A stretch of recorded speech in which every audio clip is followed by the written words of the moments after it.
The proceeding will start shortly.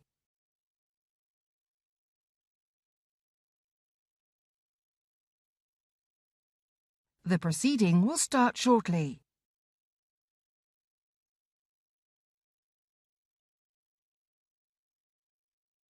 The proceeding will start shortly.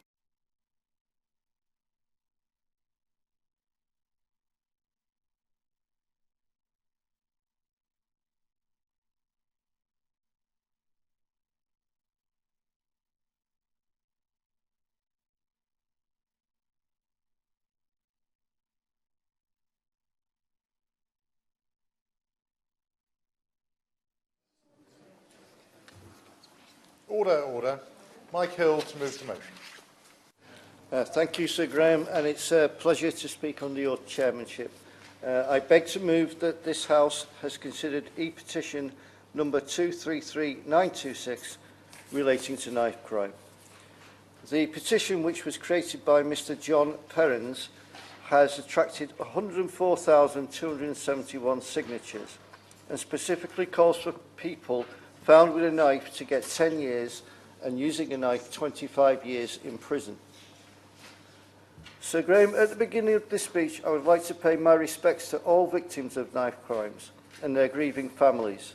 As we know from the tragic murders of 17-year-old Jodie Chesney in London and 17-year-old Yusuf Mackey in Manchester, the victims are more often than not younger people, and that knife crime is often associated with that demographic.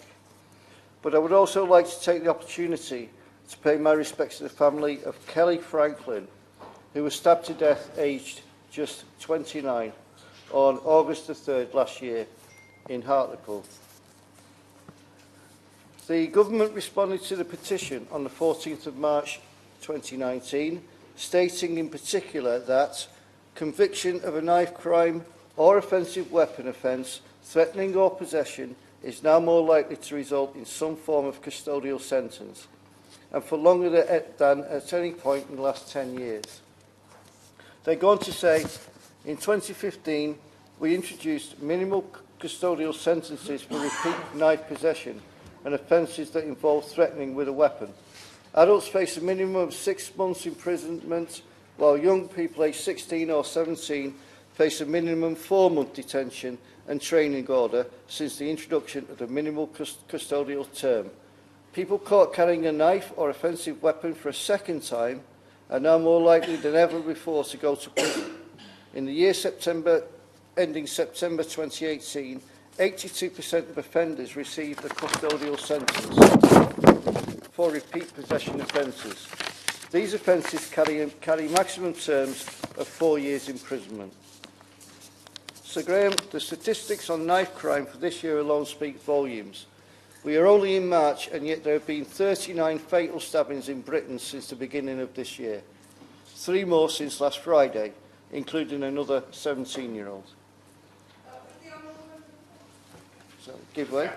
I thank the honourable member for my honourable friend for bringing this debate, and also congratulate John Perrins for organising the petition and for all those who signed it. The 17-year-old died in my constituency in Isleworth on Friday night after a rising spike of violent attacks in Isleworth. And would the honourable member not agree with me that whilst there may be a place for stronger sentences, there is a lot that all agencies can do, and funding is needed for schools, for youth provision, for police support and so on? I absolutely agree with my honourable friend, and I come to those points later. The Ministry of Justice figures released last week also show that 21,484 people, including 4,686 here in the capital, were prosecuted or cautioned for knife offences in England and Wales last year. That's 2,000 up on 2016, 5,000 more than in 2013, and the highest number of arrests and prosecutions since 2009. No wonder people are beginning to describe the current situation as an epidemic. Whether or not they would agree with that description, the government have had to concede there is a problem. Only last week in his spring statement, the Chancellor announced that the government will award police forces an extra £100 million over the next year to pay for overtime and support knife and violent crime reductions. Goodbye. Thank my honourable friend for giving way and for making such a significant start to his debate. Would my friend agree with me that in terms of investing funds in the police is good and well-meaning, but actually investment needs to take place in other areas, such as in youth services, schools, in councils, but also in building relationships with parents and working with parents with their young people? I absolutely agree with my honourable friend there. In fact, part of the petitions debate system is to do outreach work. And on Friday last, we went to a local school in Hartlepool where the young people repeated much of that argument.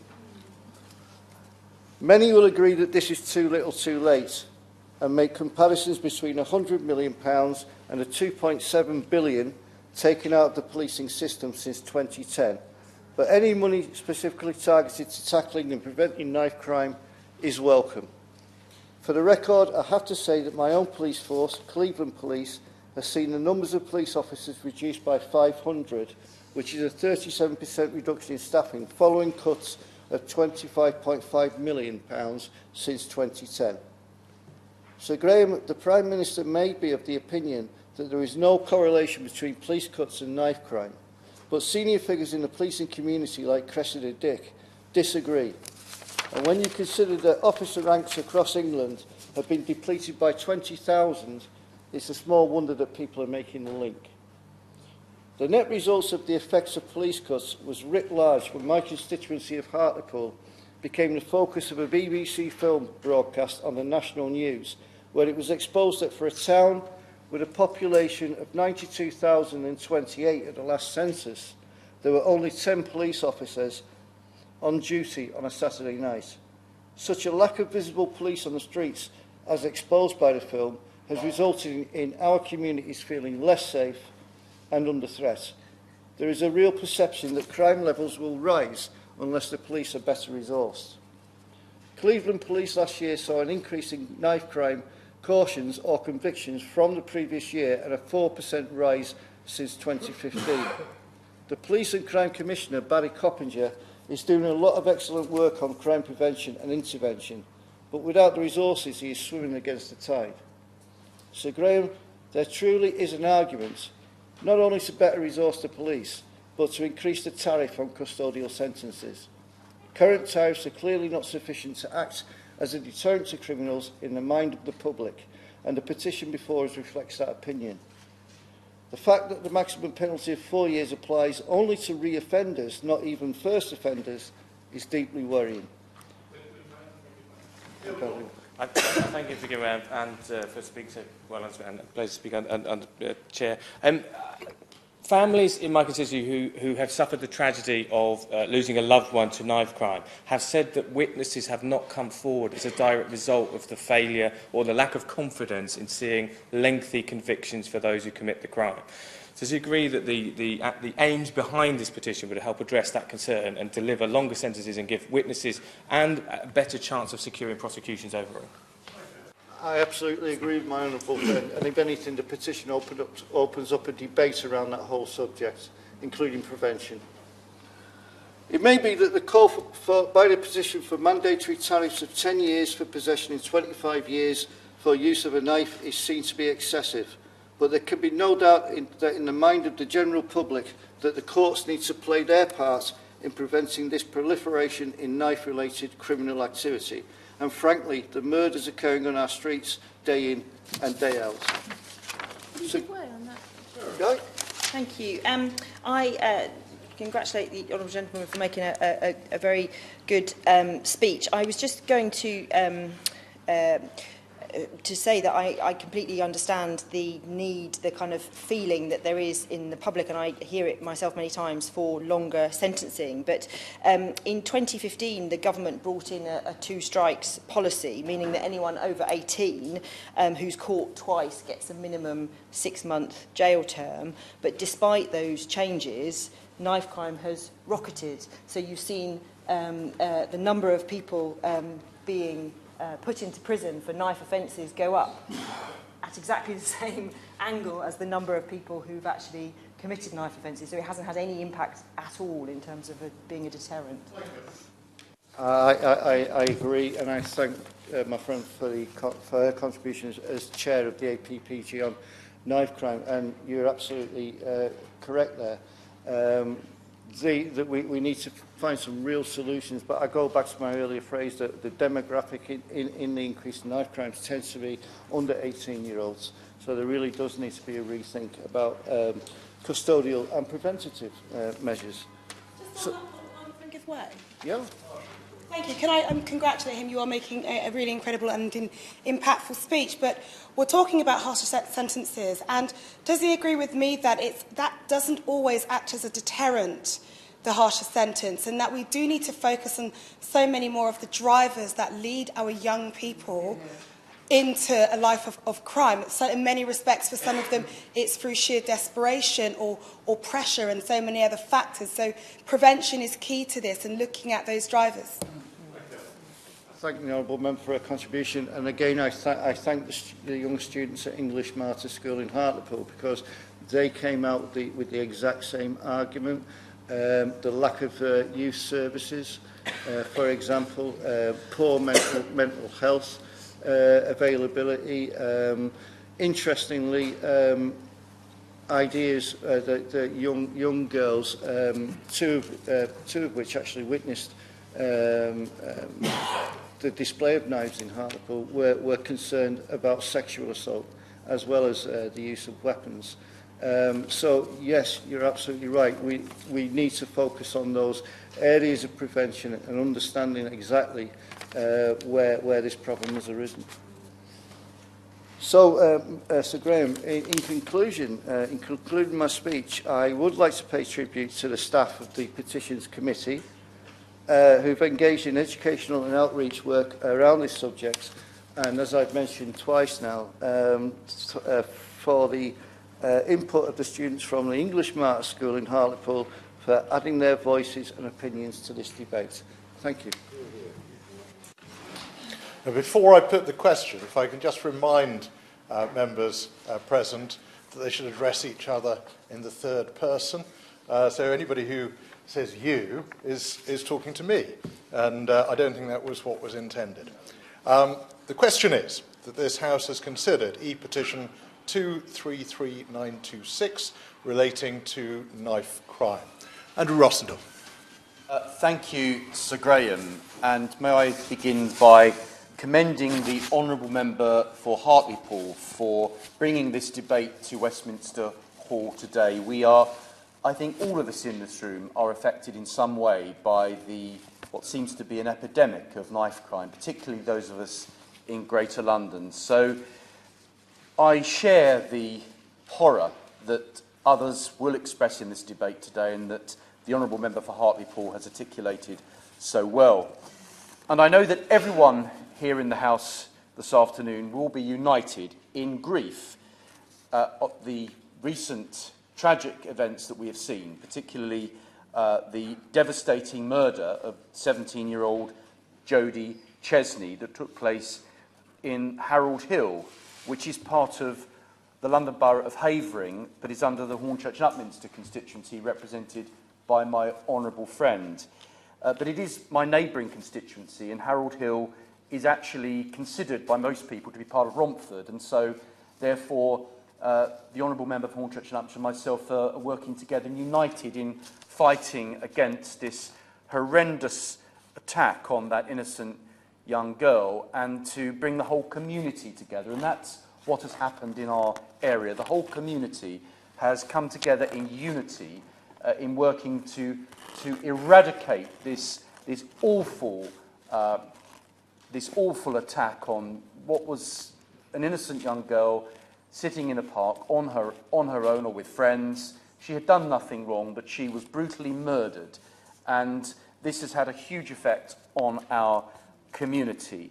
And so my heart, and I know the hearts of everyone in this room, will go out to Jodie's family and her friends today and in the future. And I wear this purple ribbon in her memory. It was her favourite colour, and If any of you happen to be passing through the London Borough of Havering, you will notice these ribbons are tied to trees and lampposts on fences, and it is really a huge mark of how it's affected our community. And so I say to the Honourable Member for Hartlepool, today's debate really means a great deal to all the people from Havering who have gone through a terrible trauma in the last few weeks.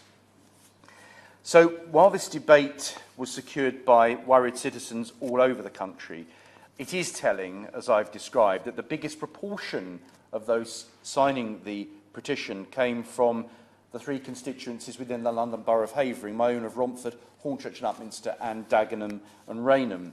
And when I raised this very issue several weeks ago with the Prime Minister in a private meeting here in her office in the House of Commons, she rightly highlighted that the law already provides for mandatory prison sentencing for a second offence of carrying a knife, and a conviction of a knife or offensive weapon is now more likely to result in some form of custodial sentence. And the Honourable Member made that very point himself, more likely than we've seen in recent years. And yet, Sir Graham, if we look at the figures, they reveal why the public still have no faith, or very little faith, in our justice system over this. As it stands, 2/3 of those carrying a knife escape a custodial sentence, and 1 in 5 repeat offenders avoid prison. People are quite frankly fed up with the soft sentencing, and it is quite clear why. In my borough of Havering, knife offences have actually doubled in recent years, since 2014, with 333 recorded cases last year alone. And we are an outer London borough. We may be a greater London borough, but if anyone ever comes to Havering, you will know that we are really Essex, and we're on the outer edges of London. And so this kind of crime we hear about in city centres, but in areas like ours, we're unused to it, and it's come as a terrible shock that this is coming out to areas like mine, and indeed further afield. And so such is the desperation felt by local residents that people in my area have established a community group, and this is called Take a Knife, Save a Life. This is founded by local people from across the London Borough of Havering. Completely independent group of local people who are now patrolling the streets and local parks, talking to young people, spending time with them, trying to understand, what's in their minds, and also giving them an opportunity to hand over any knives or offensive weapons they may have anonymously. So it just shows how people are so desperate to do something that there isn't the police cover that we want or expect, and so they are taking things into their own hands, but in a law-abiding way. And so to some, and I'm sure some will think that this is dangerous, but it is, Sir Graham, no longer sufficient to merely request the public to be more vigilant. More work must be done to tackle these criminals who simply have no respect for the law or authority or the local communities in which they live. This is not just an issue of funding and numbers, but police policy too. I know that most people in my constituency in Romford favour a much more robust approach to dealing with violent criminals. We now have gang culture and youths coming from outside Havering, causing fear on our streets. It has come to a point where the Metropolitan Police Violent Crime Reduction Unit will have to come to Havering, as confirmed by my recent meeting with Sophie Linden, the Deputy Mayor of Policing for London. And I'm glad that the government's push for knife crime prevention orders is taking place, and I do believe that serious violence strategy is a step in the right direction, but this has to be a collective effort. In London, it's no good blaming just the Mayor of London. I can criticise him, but I'm not today because this is too serious. It's no good just criticising the government, and I will criticise them. I disagree with some of the comments that the Prime Minister has made that cutting police has no effect on crime. I disagree with that, and frankly, nobody out there believes that either. So it's no good making this a political football. This affects all of our constituencies and all of our communities, and we have to work together with the local communities to find solutions. I certainly will. I thank him very much for giving way, and I like the points that he is making. But does he feel, as he may have heard my urgent question in the urgent question on knife crime, that we as MPs actually have a positive role to play in this rather than just being observers? And does he agree with me that my request to the Minister to come up with giving us the information to be able to do things like he has described in getting community groups together to be able to take that sort of action on the streets is a very useful thing? I do. I thank my honourable friend for making that comment, because I think we all of us have a duty to our communities, and we are community leaders. And so I'm working with local groups to fight crime. We don't have a magic wand, we don't have a solution directly, but we can play a part. And I certainly commend all those youth organisations and church groups, particularly faith organisations, that are taking a lead in that, the street pastors, youth groups, the scouts, and tragically Jodie was an Explorer Scout, which was even more highlighted how terrible this crime was. So yes, the community and MPs have a leadership role in this. It's not just down to the police, it's not just down to social workers, it's not just down to youth workers. We all have a part to play. And so, Sir Graham, these crime prevention orders were requested directly from the police and favour a dual approach of tough measures and positive early interventions. And this is why I often stress, and do so again today, the importance of community policing. When police are based in the communities where police know and understand the community like the back of their hand, as I'm sure we do as constituency MPs, and more importantly as well, the community get to know them and become familiar with them, familiar faces, policemen in their communities every day of the week. They build trust and recognition, and that grows in the local area. And I think that brings people together, they trust their local police, and that helps to bring crime to a halt, or at least curtail that crime. If I could just finish this point, and I certainly will come to the Honourable Lady, and this is what I want to make a very serious point, particularly about in Greater London. Neighbourhood police are best placed to make interventions to protect residents when it is community-based. Yet, despite my attempts to make this point over and over again during my 18 years as Member of Parliament for Romford in this House, I still see outdated models for policing and resources, not based around real communities, which it should be, but based around bureaucratic electoral ward boundaries on a map that bear no relation to actual communities. They're just an electoral number. And this is crazy. This doesn't make any sense. So communities are divided up between police teams instead of based on true natural communities. You have lines in a road where one police team will go to that side of the road but not that side of the road because they're different wards. Wards are not the way to fight crime. Criminals do not base crime on ward boundaries.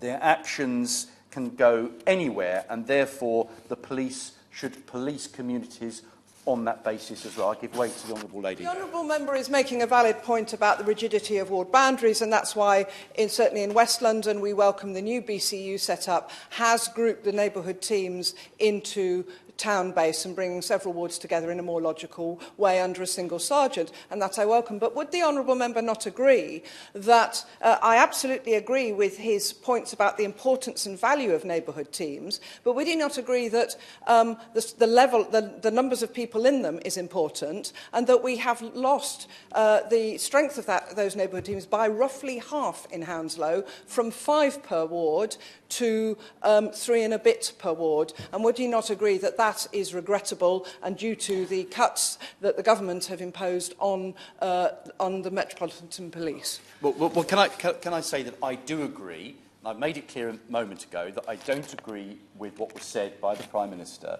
that this has cutting police has no link to crime. So I agree with the Honourable Lady on that. Where I don't want to get you into a battle today is over resources from government, or whether it's Sadiq Khan not allocating enough as he should be and all the rest of it. We can argue that, but today's not a day for that. Today is a day, I hope we can agree, that both government and the Mayor have a duty to allocate as much resources as is possible to fighting crime, particularly in inner city areas and areas in outer London as well where crime now is rising, where we've seen only recently. So I think we should work together on this, because the public are losing patience. If we just turn this into political football, they won't thank us, frankly. They want all of us to work together. And that's why my idea about getting rid of bureaucratic, inflexible wall boundaries and actually creating proper community police that are understandable. And I did raise this with Sophie Linden the week before last, and unfortunately she didn't say she would go down. I said, well, can Havering be an experiment for that at least? And she didn't agree, so I am disappointed at that. But I do think we need to look at ways to channel resources to the best effect possible, certainly. Thank the honourable gentleman for giving way. I agree that we need to look across politics to find the solutions. And can I just ask him to look at what some of the organisations are saying about the knife crime prevention orders? Because there is a big concern amongst the magistrates community, the lawyers, the youth offending teams, a lot of the charities. In fact, I haven't found a single organisation that thinks they're a good thing, that they could be a replacement for ASBOs, which the Prime Minister, you know, got rid of when she was the Home Secretary, and because actually they won't work, and you could end up putting 12-year-olds in prison for having committed no crime whatsoever. And I think, whilst I agree with the intent, but would the honourable gentleman perhaps look at the detail about whether actually we need to do a bit more work on those before we bring them to our streets? I will certainly do that, but I'm sure the Minister could respond to that in his closing remarks at the end of this debate. But it's important whatever mechanism we use, it's going to be effective and it's not going to be counterproductive. And so I think that is certainly something we all need to consider. So, Sir Graham, I would also like to highlight the great success of the Scotland Violence Reduction Unit. This has halved the murder rate in a 10-year period, and members will know that it worked closely with partners such as the NHS, education and social workers. However, this was also taken in conjunction with a no-nonsense approach to those who cross the line, and I think that is what we need. There is something I hope we can replicate here in Greater London. And so low-level offences must be policed and proactively to challenge the culture of criminality and antisocial behaviour. This is why supporting the police isn't just about resourcing, it's also about making sure that they have the powers to get on with the job and be effective on the ground.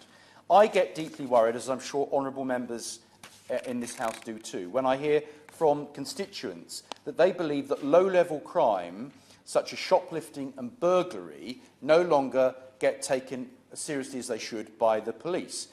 I'd like to say today that the announcement of the Offensive Weapons Bill last year, which is making it harder for young people to buy knives and acid online, is very good. However, the public are wary of legislation which provides a tough narrative but minimal action to those violent offenders who will simply be more innovative in their access to dangerous weapons. I give way to the honourable gentleman. I'm very grateful to the honourable member for Romford and to my honourable friend for Middlesbrough on the conduct of this debate, which has been very positive. I'm sure, Sir Graham, that the honourable gentleman is right to concentrate for much of his speech on police resources and how the police are organised and sentencing. And he did touch a moment ago on what happened in Glasgow. Will he agree with me that in addition to a proper police resourcing and sentencing, it's necessary also to interrupt the activities of organised crime, which often, through the drugs industry, sit behind this rise in knife crime, and at the same time for there to be diversionary activities for those young people who are vulnerable to falling into that trap. And all of that does take resources. Well, I couldn't agree more, and a lot of the crime, the root of it is this. There is a drug culture, a gang culture. I mean, the honourable member is not a London MP, but I think in London we're seeing this right across, but I'm sure in other parts of the country there are similar cultures building. And as I said on Daily Politics yesterday, on the London section, we have to crush this culture. And it doesn't matter what community or town or borough we come from, this culture has to be crushed. Young people, if they get into that culture, it leads to these incidents and violence happening, and it ruins lives. And so, you know, we really do have to get underneath this problem and ensure that it is curtailed and stopped in the future.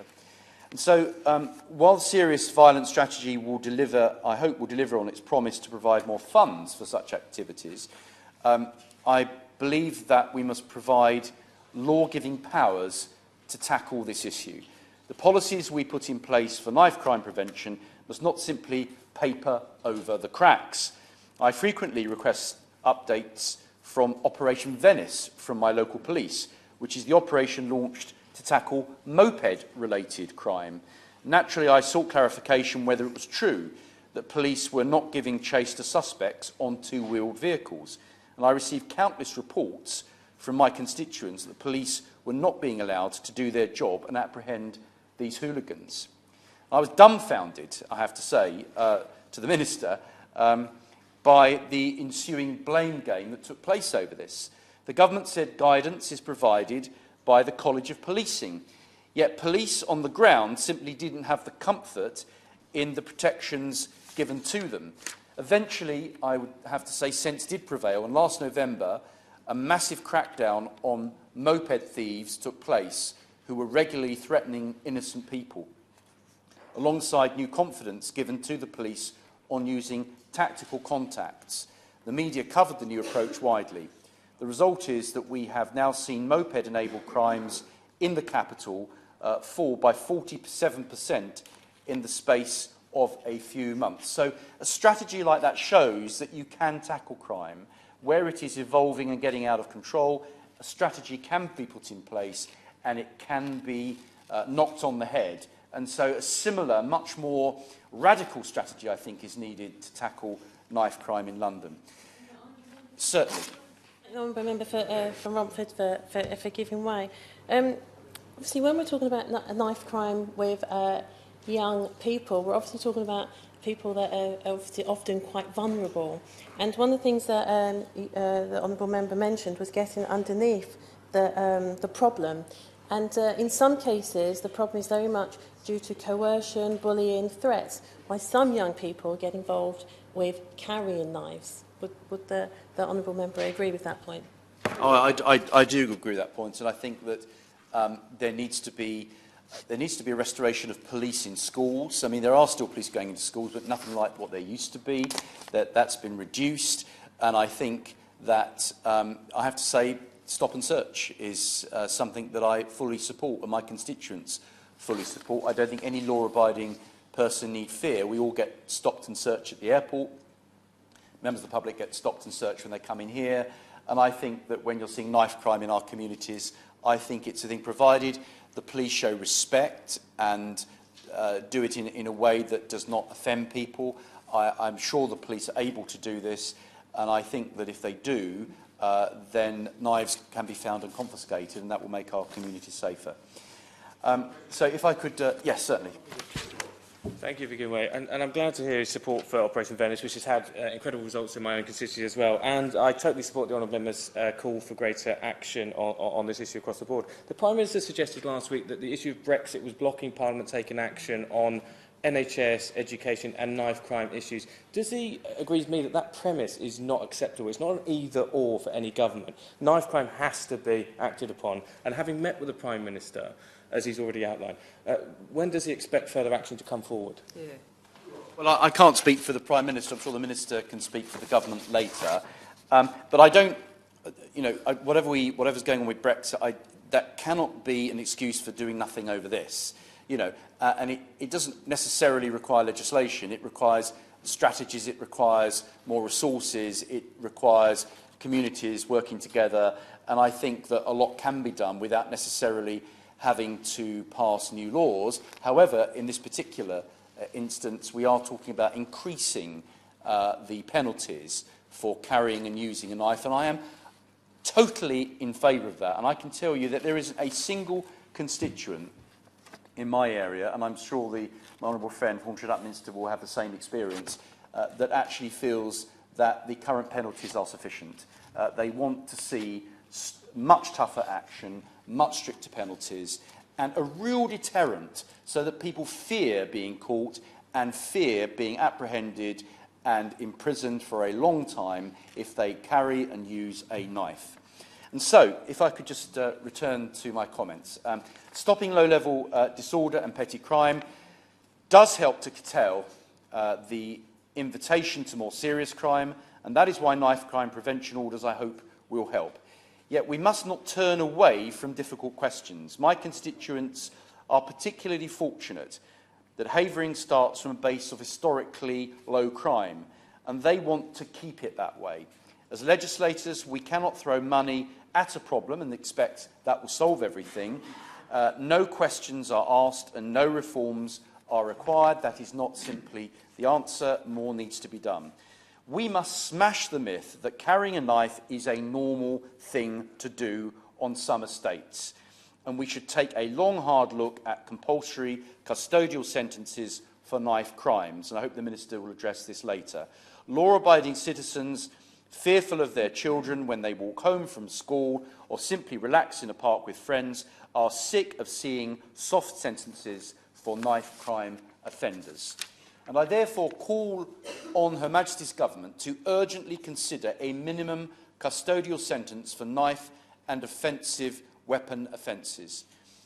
What do you say to a parent of a victim who, in despair at the cautions handed down to the perpetrators of these horrifying crimes? How have we arrived at a stage where a man who tried to smash a car window and attack an individual with a huge zombie knife in broad daylight is given a suspended sentence? The Minister needs to ask himself, how can these kind of sentences be justified? The decision was only overturned after public outrage, and appeal judges overturned this notoriously lenient sentence with jail time. Legislators and the courts are at risk of becoming detached from public opinion on which is fast becoming a national crisis. We in this place have a duty, Sir Graham, to ensure that an effective deterrent exists to combat this evil culture and do everything in our power to stop more young people from being slaughtered in our communities. We must now take action and, in so doing, honour the memory of Jodie Chesney. And Coker. Thank you very much, Sir Graham. It's a pleasure to serve under your chairmanship, and can I congratulate my honourable friend for Hartlepool as well for his introduction to the debate. Let me just start with this and get this out of the way, Sir Graham. I do think there's an issue about police resources and the numbers of police. I do think there's an issue about the cuts there have been to local authority services and youth services, but we'll leave that for another day. But I don't want people to, because there is a debate about that, and we shouldn't forget that. And I just say gently to the honourable member about neighbourhood policing, there used to be huge numbers of neighbourhoods with large numbers of community police officers, neighbourhood police officers, backed by police staff, and that made a huge difference.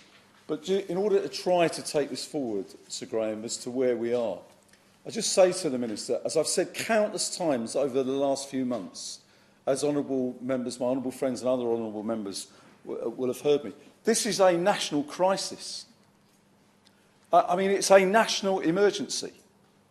If it were any other type of national emergency, irrespective of what else was going on, the Prime Minister or the Home Secretary or the Secretary of State for Justice would be at the House of Commons, at the dispatch box, day after day after day, outlining what had happened and what the government were doing about it. That's why I called a few weeks ago for it to be treated like terrorism, not to underestimate terrorism or to decry the importance of us having to deal with that, but just to give that sense of urgency to it. And we drift on, frankly, Sir Graham.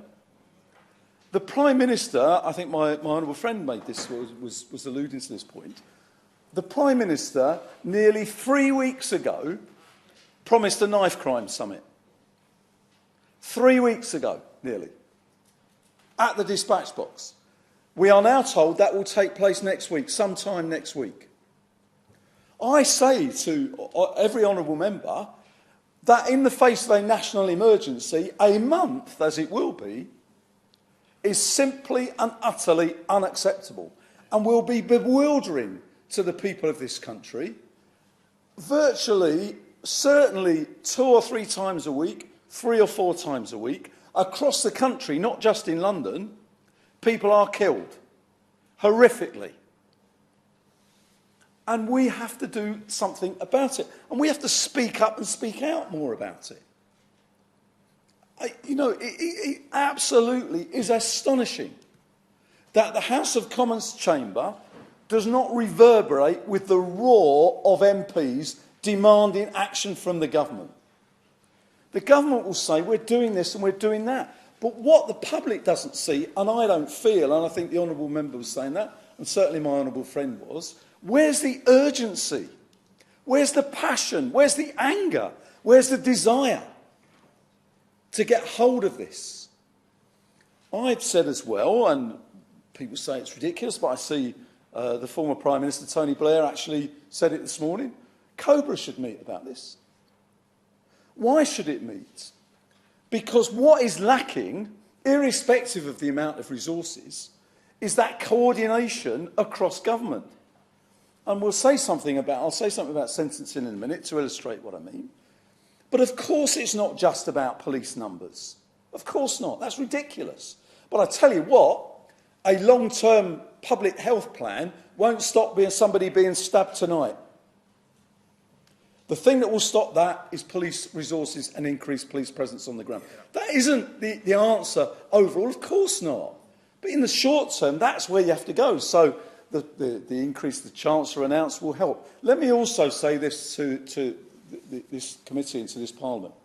In the government's own evidence, in the serious violence strategy, it shows, as does the leaked memo from the Home Office, I know we've got the Justice Minister here, that actually hotspot policing actually reduces knife crime. Evidentially based. And also what it does, Sir Graham, is it does not displace that to areas alongside it. It stops it. Because it actually tackles the people who are committing those offences. But look, am I lock them up and throw the key away? Of course not. All I'm saying is in the short term, where we've lost control, there isn't an alternative. In the short term. But where are the intervention measures, the prevention measures before? Where are the youth clubs gone? Where are the street workers? The honourable member was quite right. The most effective, when I was the police minister, the most effective people on the street, alongside police officers, were street pastors. There are countless other examples of that, and I tell you who the most effective street pastors were, the older street pastors. And they stopped stupid incidents outside shops or in a precinct, stupid kids in their stupid gangs having an issue between them where somebody's looked at somebody or bumped into their bike, for Christ's sake, and a stabbing in it. They get involved with it and stop it happening before it becomes... And that sounds almost pathetic in the face of the huge rises in knife crime.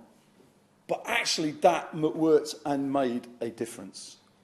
So, I just say to the Minister, what I would love the Minister to do is to say he recognises, and the Justice Department recognises, and I'll come to sentencing in a minute, that government has to more effectively coordinate what is happening across government rather than the individual compartmentalised elements of it, and have an urgency, as the Minister will when he reflects on other things that I've seen him do, bring that urgency to dealing with this particular problem. Yeah, of course. Frank, give way. He's making an excellent series of points, and that was what I was hoping that we would cover in this debate, that it's the sort of breakdown of the fabric of society that is all part of this as well. You can't just point to one thing, such as the police the 21,000 shortage of police, but it is also things that have happened in schools, the number of exclusions, unofficial exclusions that are happening, kids out on the streets, and the lack of youth provision, all the preventative stuff. So all of it taken in the round, and it could be under the word austerity. And does he agree that that has had an effect, and this could be the consequences of it? I absolutely agree with my honourable friend. Of course, and that's the point I'm making, it's not just policing. But in the short term, that's where you have to go. That's all I'm saying. It should never have got to this point, you know, where you get the breakdown of all of that. Let me say a couple of other things to Graham, and this is true of justice or whatever. What the system doesn't do is look at what works. So if you take exclusion, kids not being in school, if we're talking about youth crime, actually does have an impact. It's just a no-brainer. You don't need a research project of millions of pounds. Everybody knows it. People on the street know it. Every single member of Parliament in here, everybody watching our proceedings will know that that has an effect. And so, but when I say, or others say, there is a real problem with how we deal with those young people, of course there are brilliant examples of pupil referral units, activity with young people excluded from school. But I tell you this, many of those young people disappear. Everybody's responsible, but nobody is. And that has to change. Otherwise, they just drift into a twilight zone. I will come to one of my friends in a minute. Drift into a twilight zone where they're exploited by criminals, or they're associated with these people who parade around on the estates saying, do you want to make some money? I'll show you how to make some money. Don't you listen to them. We know it goes on. We have to take that culture on. But we can't do it by being honest about it. My honourable friend's absolutely right. Proper provision of for excluded pupils, excluded young people, is absolutely fundamental. And some works and some doesn't. And we have to find a way of ensuring that good practice is spread much more widely than it is, of course. I'm very grateful to my right honourable friend, and he's conducting this debate with his normal passion and insight. Would he agree with me? He's right to say what he said about exclusions from school and young people disappearing. There is another problem, however, and that is when some youngsters, because they're too much of a nuisance in school, are sent to alternative provision, some of which is very good, but some of it which is nothing more than very poor childminding, and we need to have urgent measures to look at what's going on in this country with alternative provision. I agree with that, absolutely. And this is the point, again, for the Minister for Justice. The alternatives for prison or custodial sentences, the Minister will know, his own department will be reporting to him that some of those alternatives are frankly rubbish. Other alternatives are brilliant. Well, if we know what works, why aren't we replicating what works? Instead of supporting sometimes alternative provision outside of school, or indeed in some schools they provide it inside, where the Justice Department is funding those as an alternative to prison, why don't we ensure that those things that work, that prevent young people getting involved, who've been excluded from school, why don't we just replicate that?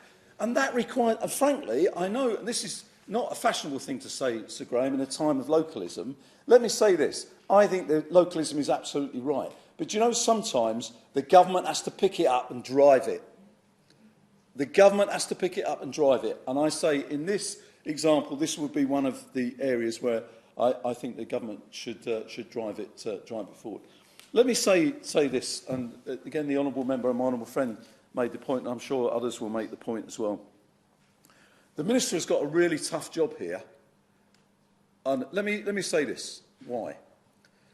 If anybody who carries a knife, the public will say it's completely unacceptable and they should be jailed straight away.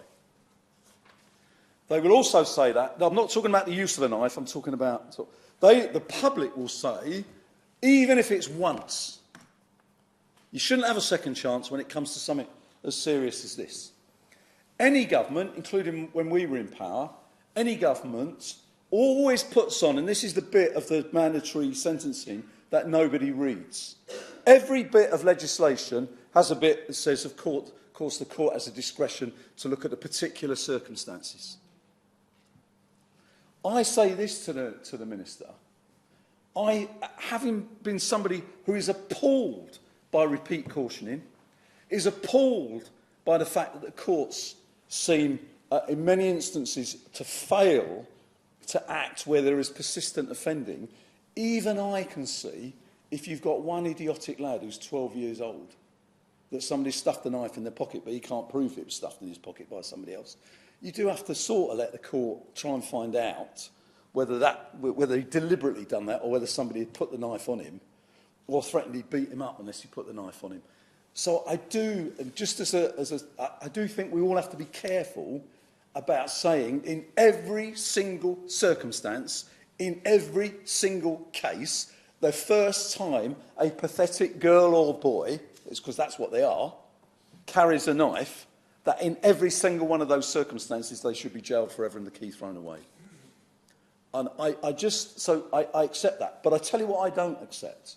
The inability of the state, the inability of government, Sir Graham, to explain that to people.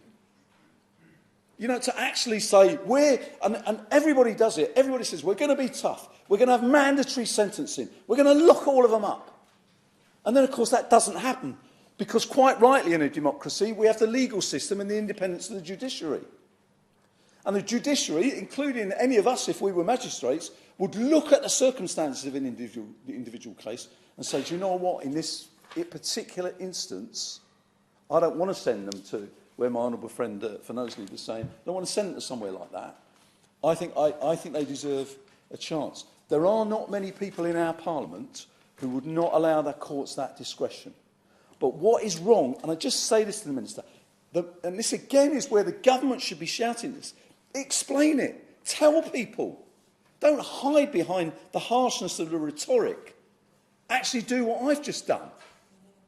And just explain that even in the face of a national emergency, in the face of a knife crime epidemic, there will be circumstances in which the courts will want to exercise a discretion.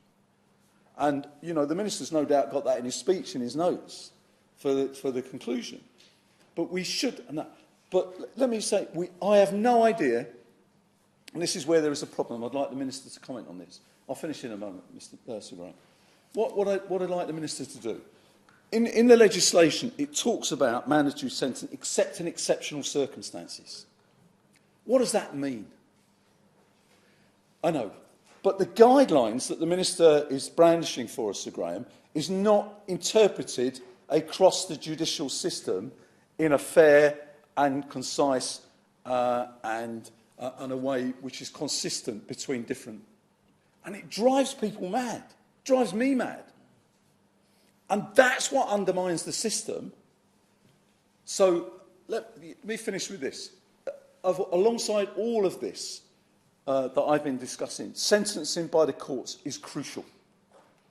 There has to be an expectation that people are jailed, whether they be adults, young adults, or older, whether they be young children or older children, or indeed adults. But it has to be more consistent. The figures the Honourable Gentleman gave cannot be right. It cannot be right that huge numbers of people are being cautioned again and again and again. It cannot be right that in between different courts, some people are going to jail and others aren't. It can't be right that nobody in the public properly understands what exceptional circumstances mean. That no minister has properly gone out there to articulate and explain that. And the Minister will have an opportunity when he was, of course, yeah. I'm very grateful for him giving way once again before he concludes. When I was chair of the all-party group for basketball, we did an inquiry into how basketball could be harnessed as a sport that appeals to, you know, certain demographics, inner city, high BAME participants, that the use of basketball could be used as a sentencing tool.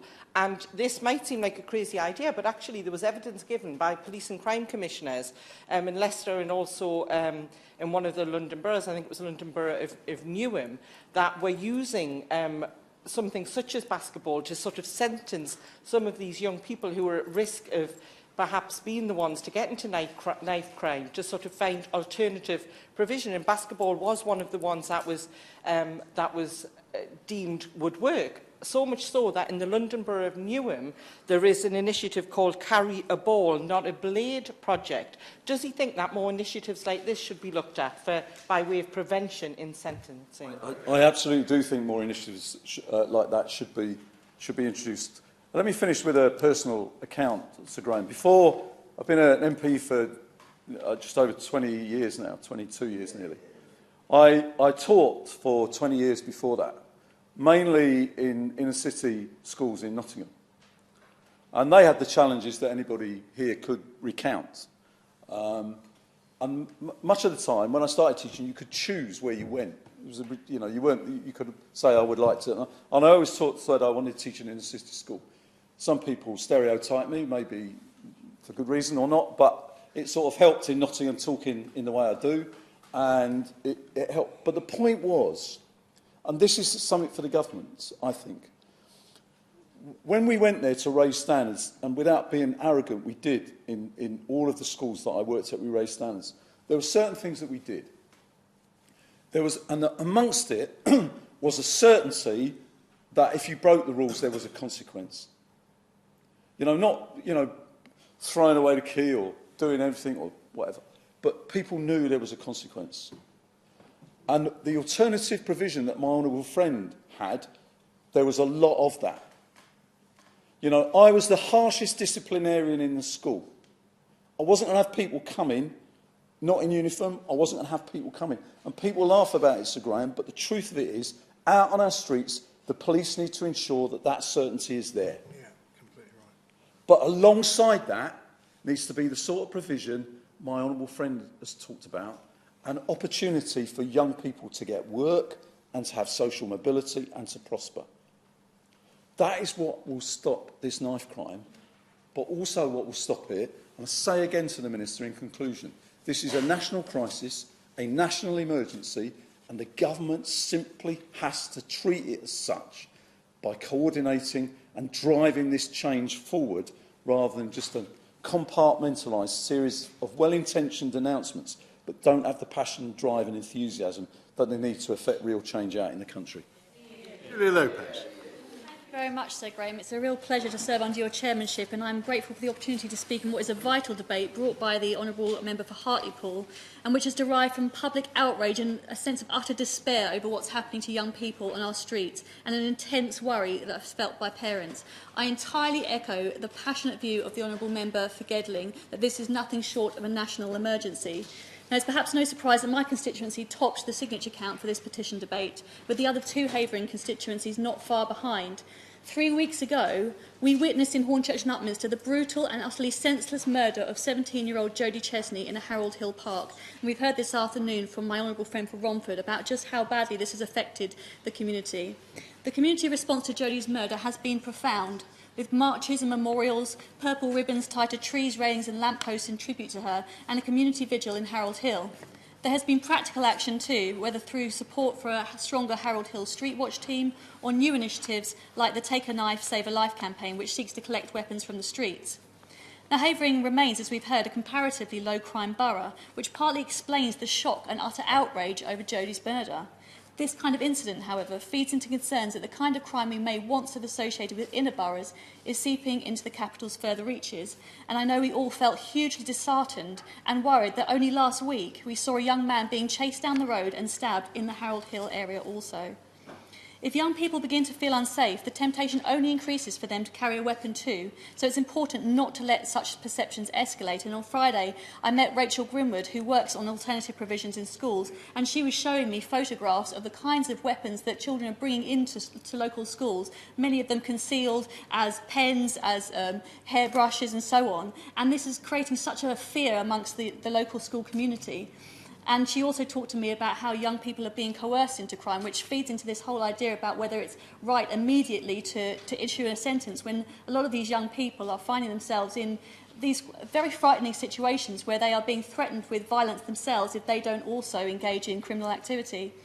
It's no use quoting statistics at communities about comparatively low crime rates. These kinds of incidents reverberate because of their severity, and they lead to a particularly rapid loss of confidence in law and order in suburban areas. Indeed, I think it's a tragedy that we as a Conservative Party are losing that confidence.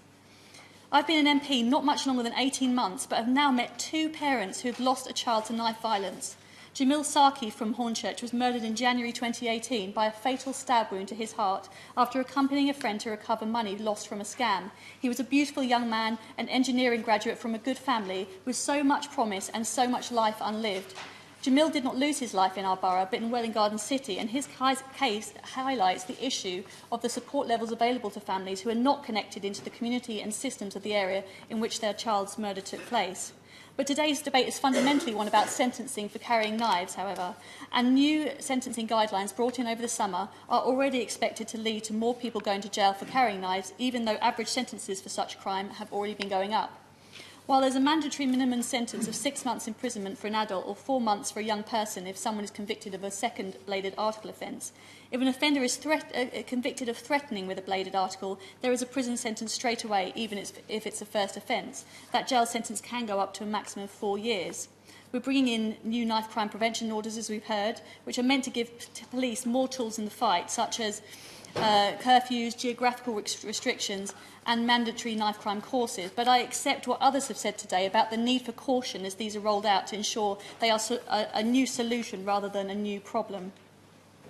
Many of my constituents, as we've heard, want to hear a far tougher, or want to see a far tougher regime, as they've really fundamentally lost confidence in the deterrence effect of these sentences. Now, I appreciate that the Home Office may have concerns, and the Ministry of Justice, about getting the right balance between giving people a last chance to step away from the criminal justice system. So I'd be very appreciative if the Minister could give us information on what has been done to review this balance, given that knife crime statistics are really going in the wrong direction. And also if we could hear what intensive work is being carried out with those young people who are being caught for the first time carrying a blade. I've raised in an earlier knife crime debate my concerns about referrals to youth offender teams, and I've written to the Minister about this as well, and whether the young criminals sent down this route have any fear of it. I should be very keen to get the Minister's comments on whether the effectiveness of yachts is under review, because I know from shopkeepers across my constituency that all too many young people are now going into their stores with a complete sense of omnipotence when it comes to intimidating people, shoplifting and then mugging people on the streets. Beyond sentencing, we must accept there is an issue of both resource and attitude, which is why one of my focuses has been on trying to secure additional police funding for the Met. Policing has become a much more complex activity over the past decade, with officers asked to carry out a much broader range of activities as gangs' business models adapt rapidly with technological change. Following private meetings with the Prime Minister and the Home Secretary, we have secured extra money for the Met, and the Chancellor has recently added an extra £100 million for knife crime since Jodie's murder. This resource is, of course, welcome, and it's already making an impact, but we now need to see much more consistency in that funding so that officers can plan much longer into the future. Constituents will always want more bobbies on the beat, and they are absolutely vital in gathering critical intelligence through the building of trust. But we also need to make sure that the resource is going into the right places, and I see it as equally important that we have officers who can work on collecting evidence and securing safe convictions. And I note the Honourable Member for Bermondsea's important intervention in this regard when it comes to creating confidence amongst witnesses that if they are going to testify, then those trials are actually going to lead to a conviction. We also need to make sure that we are building very robust cases against criminals much higher up the food chain. It's these criminals who are so ruthlessly exploiting young people as an expendable resource. Similarly, police cannot be expected to plug gaps in other services, and therefore resourcing of social and children's services is critical in stemming a young person's descent into crime. But resource, as I've said before in this House, must be accompanied by leadership at every level to ensure extra cash is directed in the right way and bolstered by a sense of political focus that gives police and all other agencies the confidence to use the full range of their powers. Now, I asked this directly of the Prime Minister in PMQs recently, and I'd be very much grateful for an update from the Minister on the knife crime summit that was committed to. In saying this, I'm not seeking to be partisan, so I wish also to ask the same of the Mayor of London. The mayoral system was designed in part to bring greater democratic accountability to issues like policing and to provide that drive, coordination and focus on performance when it's required. I appreciate that the Mayor is concerned about policing budgets, but I would also like to hear from him how he is articulating to Londoners what he is doing with the budget that he has and what his strategy is to change the weather on these issues. When it comes to leadership and attitude, police need to know that they are supported. In Havering, we're deploying greater stop and search as well as facial recognition technology in our urban centres. But there needs also to be political focus, as I've said, in pulling all parts of the system together and making them talk to one another. It's clear from my work in the borough that councillors, policing teams, charities, community members, churchgoers are all doing fantastic work looking at school exclusions, family breakdowns, flagging at-risk youngsters. Most recently, I've met with Hornchurch charities Say It With Your Chest and You and Me Counselling, who focus respectively on excluded children and parents who feel at a loss as to how to best handle their disrupted children. But we need to make sure this kind of work is directed into a broader local strategy to ensure it's not just piecemeal or overlapping with existing initiatives. Council consultation on youth violence, for instance, will carry much less weight if it's not engaging with the right people and the right young people in the area who are most affected by it. And those charities with a presence on the ground are much likelier to be able to identify and relate to who those children are. When I carry out school visits, I am struck by the consistency with which mental health is brought up as an issue. Young people are struggling to understand their purpose, worth and value, often deriving from a negative family and home environment and fuelled by a lack of belonging or a greater community around them. And this is why they feel so often vulnerable to a gang structure where they get sucked into a spiral of negative activity. I recently met one of our Harold Hill counsellors who had herself experienced that sense of dislocation during her school years, and she highlighted to me the need for engagement programmes that are relevant particularly to the communities that they're trying to plug into. For instance, she was a British Nigerian, and she said that it's much more effective if you have people from those communities talking to those communities themselves, rather than having that sense of somebody trying to interfere from the outside. Nobody should pretend these issues are easy to solve, because they're not. After all, the perverse sense of entitlement that allowed someone to see it as their right to take someone's life in such a brutal way when it came to the murder of Jodie Chesney betrays a complete absence of values, decency and human empathy. But we have been here before when it comes to knife crime, and we do know what works.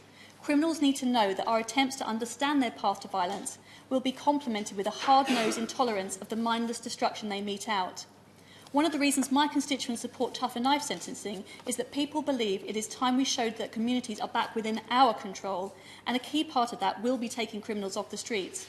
But that is not solution enough, and I would be grateful for the Minister's assurances that knife crime will be the subject of relentless political focus, such that we get the system, whether it's criminal justice, education, policing, community outreach, firing on every cylinder. Thank you, Sir Graham. And let me start by thanking the Petitions Committee and the Honourable Member for Hartlepool for organising this debate, and it's a pleasure to follow on from the Honourable Lady and to have heard what she had to say. Now, Sir Graham, Ryan Passy, Christina Edkins, two young people from Dudley, tragically murdered with knives. Jaskaran Kang, last year, Yasir Hussain, Christopher Harm, both losing their lives in Dudley too. Elsewhere in the Black Country last year, Regan Asprey, James Brindley, both tragically killed on nights out. And our hearts go out to their families and friends. People in Dudley, I think, are furious about the increase in knife crime. They want tougher action and more police on the streets to deal with this. The responsibility obviously lies, Sir Graham, with the people who go out with a knife and then use it, but you wouldn't have needed a crystal ball to predict that cutting the number of police officers, huge cuts, as we've heard, to neighbourhood policing teams, closing youth centres, sports projects, community centres and other organisations that keep young people off the streets, sending fewer people to prison. You wouldn't have needed a crystal ball to predict that all of that would mean that crime, and tragically violent crime, would increase. It's shocking, Sir Graham, to read the results of an investigation in today's Express and Star. Less than 1 in 3 criminals arrested with a knife in the West Midlands are sent to prison. The paper is completely right to describe the situation in the West Midlands as a knife crime epidemic, with the number of cases up 20% over the last year. Now, the points made by my right honourable friend, the member for Gedling, they're all fair enough, they're completely right, of course. But how can it be the case that criminals are being spared jail despite committing dozens of offences? According to media reports this weekend, one dangerous offender was convicted 21 times for possession of a knife without being sent to prison. 21 times. Another committed 33 assaults before eventually being jailed for the 34th. The West Midlands Police Chief Constable, Dave Thompson, has declared knife crime across the region an emergency. He's implemented extensive stop and search powers following a spate of fatal stabbings in Birmingham. The force said it had stopped and searched 408 people using its new powers over 4 days early this month, arresting 24 people and seizing 14 weapons. Yes, of course.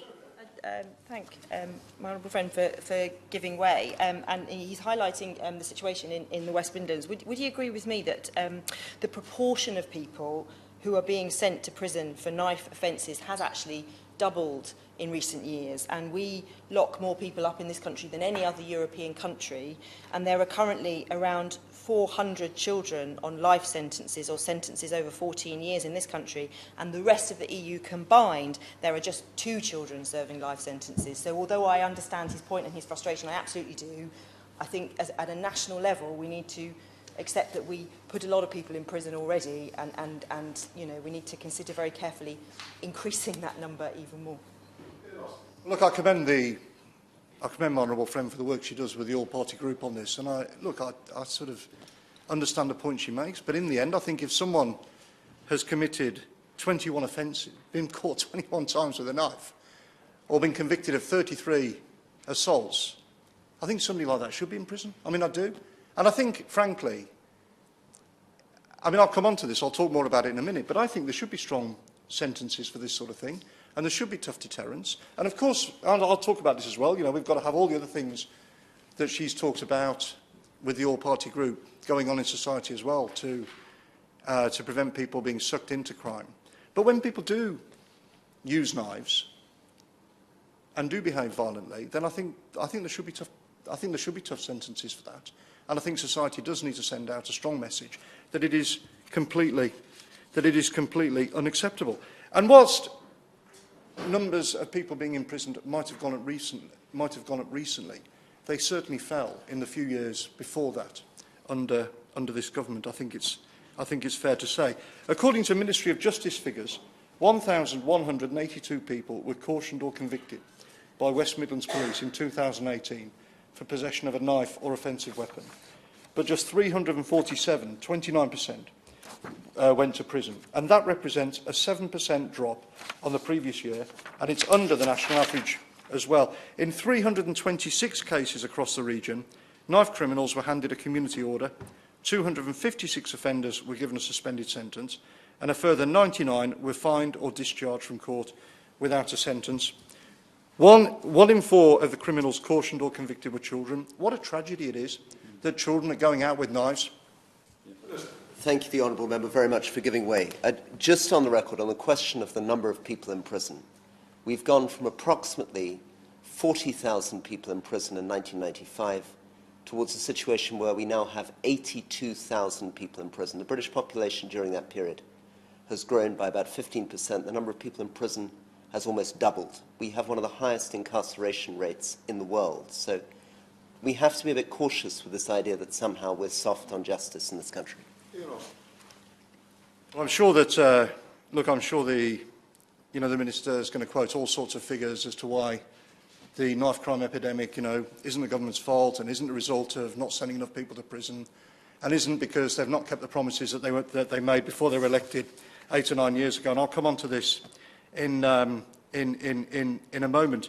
Look, it's all well and good in the end for the government to claim people caught with a knife are more likely to be jailed now than any time over the past 10 years.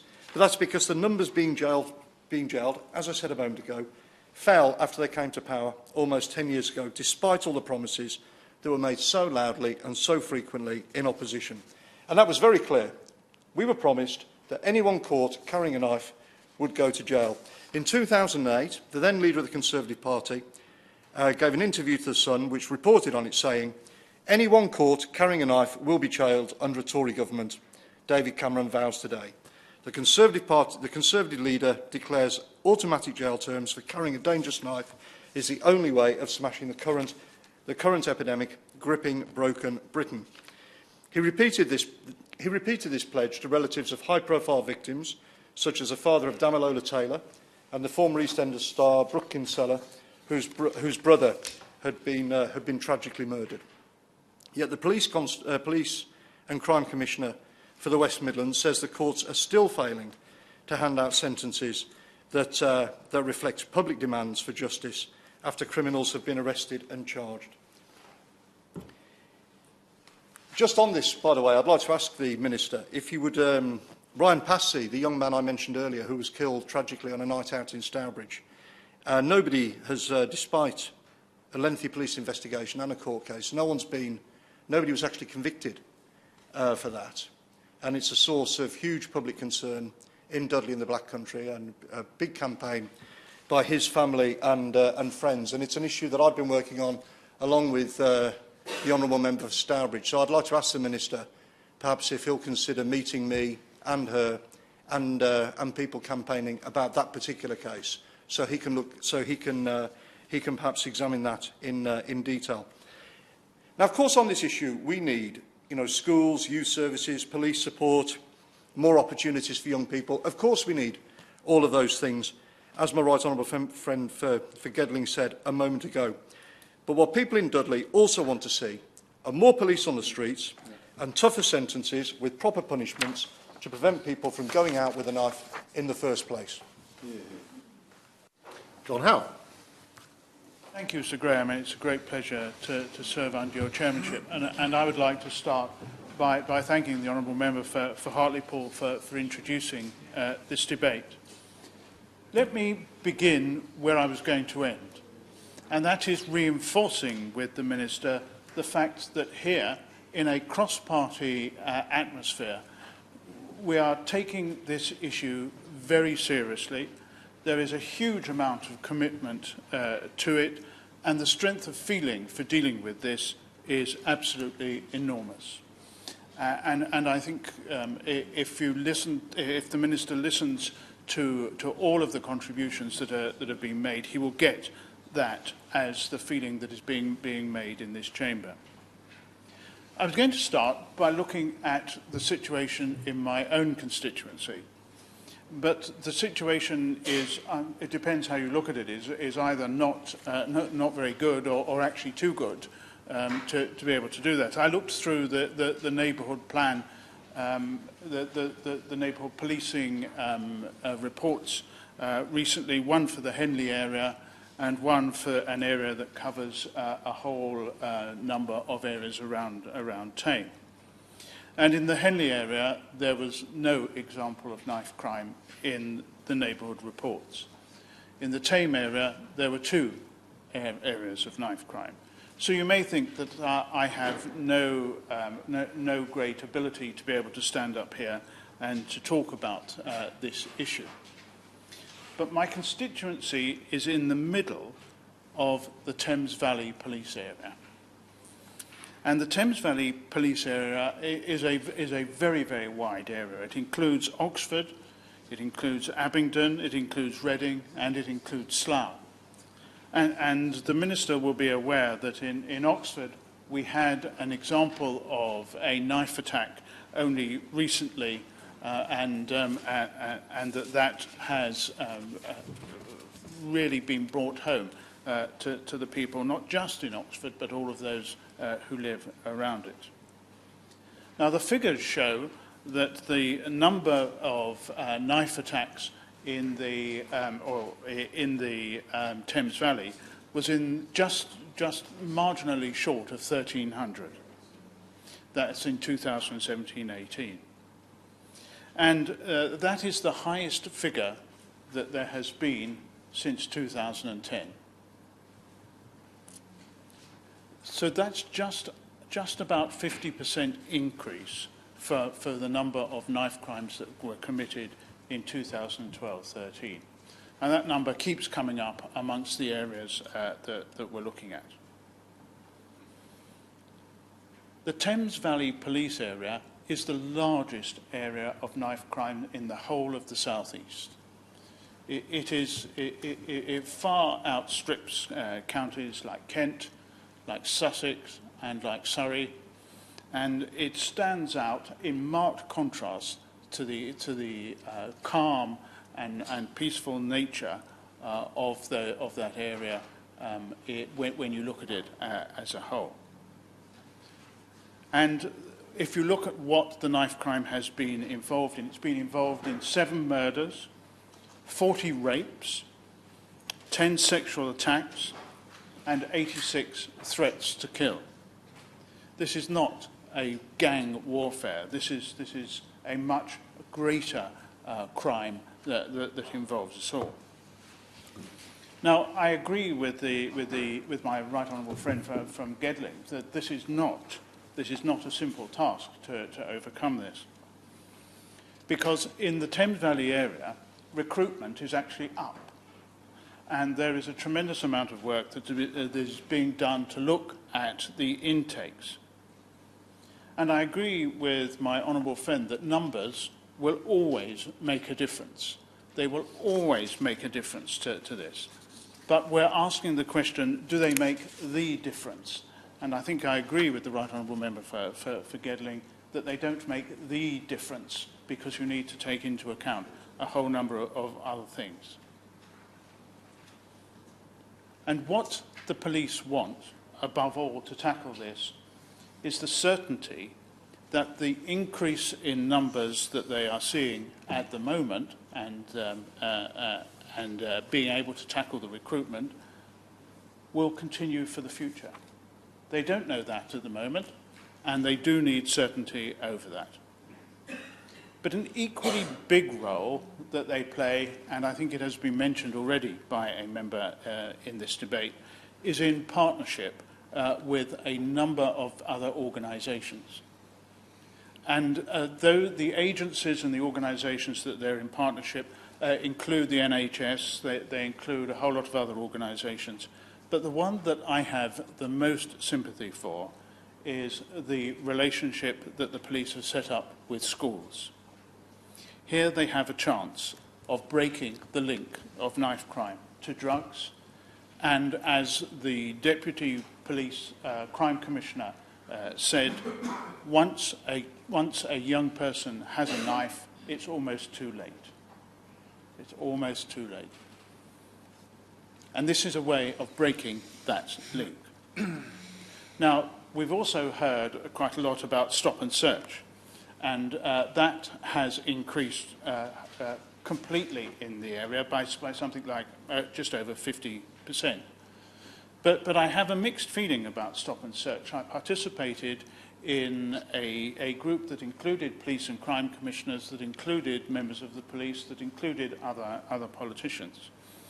And there was a tremendous backlash amongst the group, including the police, against just carrying on with stop and search as it was.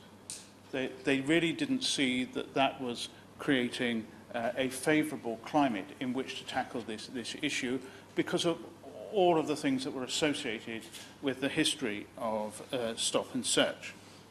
But what we did agree was that any stop and search needed to be intelligence-led. It needed to be proportionate, and it needed to be appropriate. And I'm very pleased that the initiatives that have been taken by the Thames Valley Police have all been intelligence-led and are having great effect. Yes, we should and can increase the sentences, and we have a unique position in this House for being able to comment on the guidelines that are issued whenever sentencing is looked at and when new guidelines are issued. And the Justice Select Committee always comments on them. And from what I have heard here, I will certainly take back to that committee a more concentrated effort on making sure that we are blunt as we can be in giving that information to judges. As I said in my intervention, we all have a role to play in this process, and that's why in the UQ I asked the question as to what role we can play as MPs, because I've noticed that many MPs are very much in the role of observers in this, but haven't yet found a way to become participants in this. And the Minister thought that I had uncovered a pot of gold in saying this. I wish I had. I wish there was a pot of gold for this. But I do think it is appropriate. And if the Minister today knows what has happened to that initiative, on which I think there has been some progress, it would be very nice for him to tell us. Thank you. Ms. Slaughter. Sir Graham, it's a pleasure to be here on your chairmanship this afternoon. We were here just a few weeks ago debating this subject in this chamber, and indeed it's come up regularly, but we had the urgent question on Friday in the main chamber. It's also right, as my honourable friend for Gedling said in his extraordinarily passionate and persuasive speech, that it's several weeks now since we heard first of all about the Knife Crime Summit, which apparently will happen sometime next week. And then in asking the Minister questions about that on Friday, I said I sincerely hope that it would not be a talking shop, and we would see some actual resources and some actual action as a consequence of that. And I'm very glad that we are at last taking this issue seriously, and we are debating it on a regular basis, and it's a hope that that debate leads to action. But I can't help beginning my remarks by observing that since we were last here, and since the Knife Crime Summit was announced, there have been 2 murders in my borough. One was of a 17-year-old boy, and a 15-year-old has been charged with that offence. And one just a week ago, just outside my constituency, was of a 29-year-old young man who again was stabbed to death needlessly, pointlessly, in an ordinary street. And it's often said, and I think that one of the reasons why we are now taking this very seriously, that for every one of these tragic murders that takes place, there are 100 other stabbings and incidents, some of which aren't even reported to the police, some of which are known only to the doctors that treat them, and perhaps thousands of instances of young people carrying weapons. And I think it really, and I don't want to exaggerate, because on the whole our constituencies are still safe places, and walking around them at night or at any time and walking around anywhere in them is a perfectly safe and reasonable thing to do.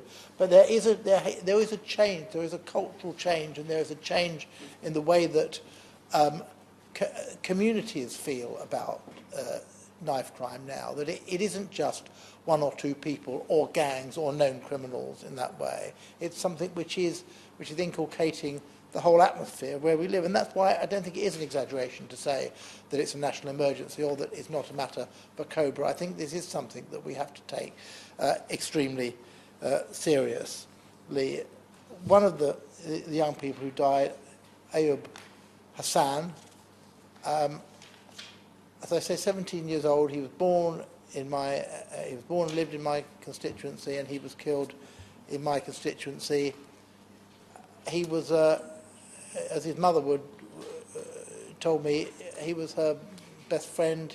She's inconsolable at his death. And as I say, although there's almost a pyramid at which the killings are the top of that pyramid, and we worry about every offence that's taking place, there's something absolutely significant about young lives being taken in this way, and the opportunity that is lost, and the way that people didn't have a chance to live their lives, and how that affects their siblings, their parents, their wider family, and often the whole community where they live. And this really is something we have to get to grips with. And it is an incredibly complex, a multi-layered issue which will take a number of years to get right, but it's also something which requires absolutely urgent action now. Now, this debate is about sentencing, and that's an important aspect, but I think from all the speeches that we've heard so far, that is only one element. I suspect that my my views on that are probably closer to the Ministers than they are to a member for Dudley. As a former Shadow Justice spokesman myself, it's something I've looked into in some detail. I'm not a big fan of mandatory sentencing, and as has been pointed out, mandatory sentencing itself often has a degree of discretion which the courts make due and proper use of. We have to leave, there are sentencing guidelines, but we have to leave individual cases to what we have a very competent judiciary, not a soft judiciary in the country. As we've heard, we have one of the highest incarceration rates. Yes, there should be appropriate sentencing, and yes, people should be locked up for many offences, whether that is carrying or whether that is using, or whether that is serious violence that results from knife crime. But we're not going to solve this by sentencing policy. We do need to start with policing. We do need to start with what a number of members have said, which is proper community policing. The loss of that in London over the last few years has made a dramatic difference. When it started, it was an experiment.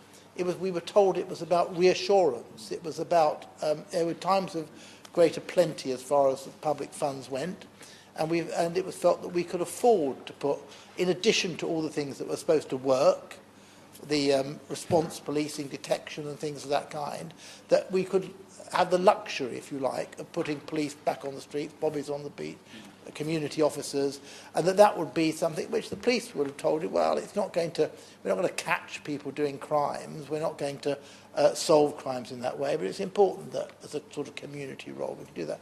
And I think that if you talk to a lot of senior police officers, they admit that they were wrong about that. It has had a very, very valuable role in reducing crime, because if you have a dedicated, in both senses of the term, group of police, even quite a small group of police, and it was typically 6 per ward, who got to know the community, who got to know the people who were good and the people who were bad, that the intelligence that they collected, that their knowledge of what was going on, meant that it wasn't just about reassurance, it was about policing that community in the way that we do best in this country, by consent and with the support of the community in that way.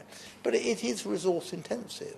And so it's impossible, I think, for those who agree on whatever party they come from with that, not to acknowledge the fact that those resources were just taken away. And actually the Mayor of London has done a very good job in putting resources back, because we were down to 1 officer per ward at one point. And I think that it's a semantic thing to say that ward boundaries are the problem. The resources are the problem here, and they do need to be increased, and that needs to happen quickly in order to, because if it prevents further serious injury, further deaths in that way, then it's going to go at least some way to turning this juggernaut around, because at the moment all the indications are is we are going in the wrong direction.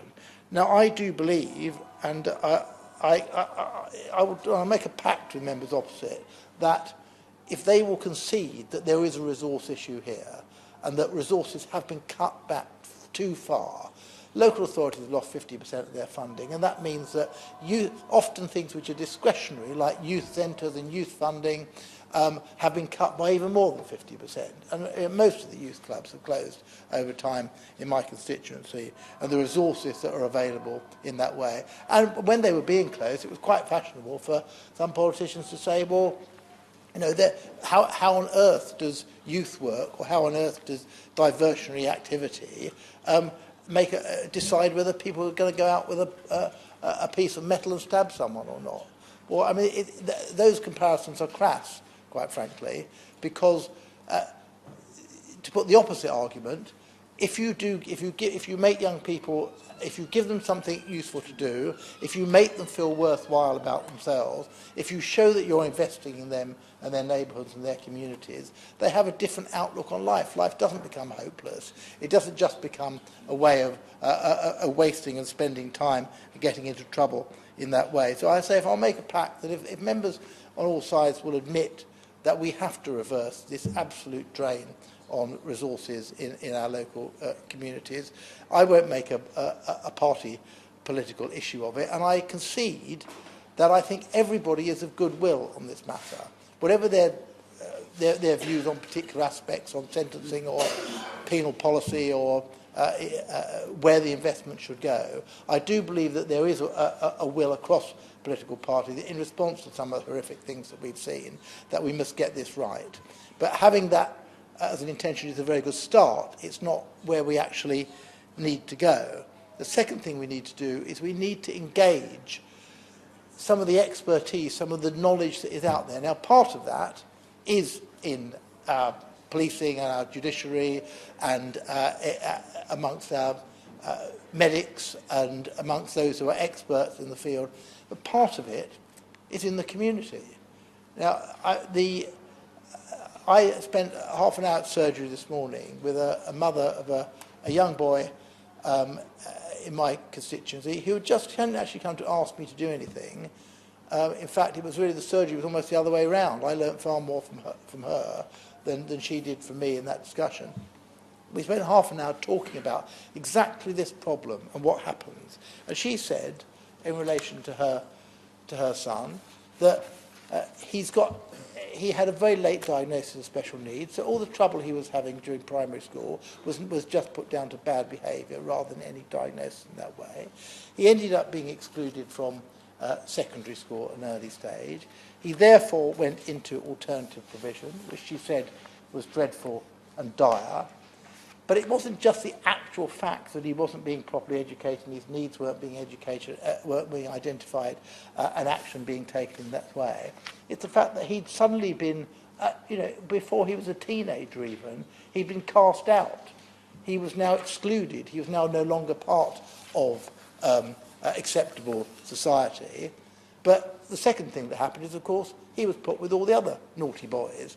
And what happened? All the naughty boys go around together, perhaps not doing terribly bad things to begin with, but after a while, one or two of them would get into trouble, one or two of them would get convictions for this, that, or the other, a bit of criminal damage of that kind.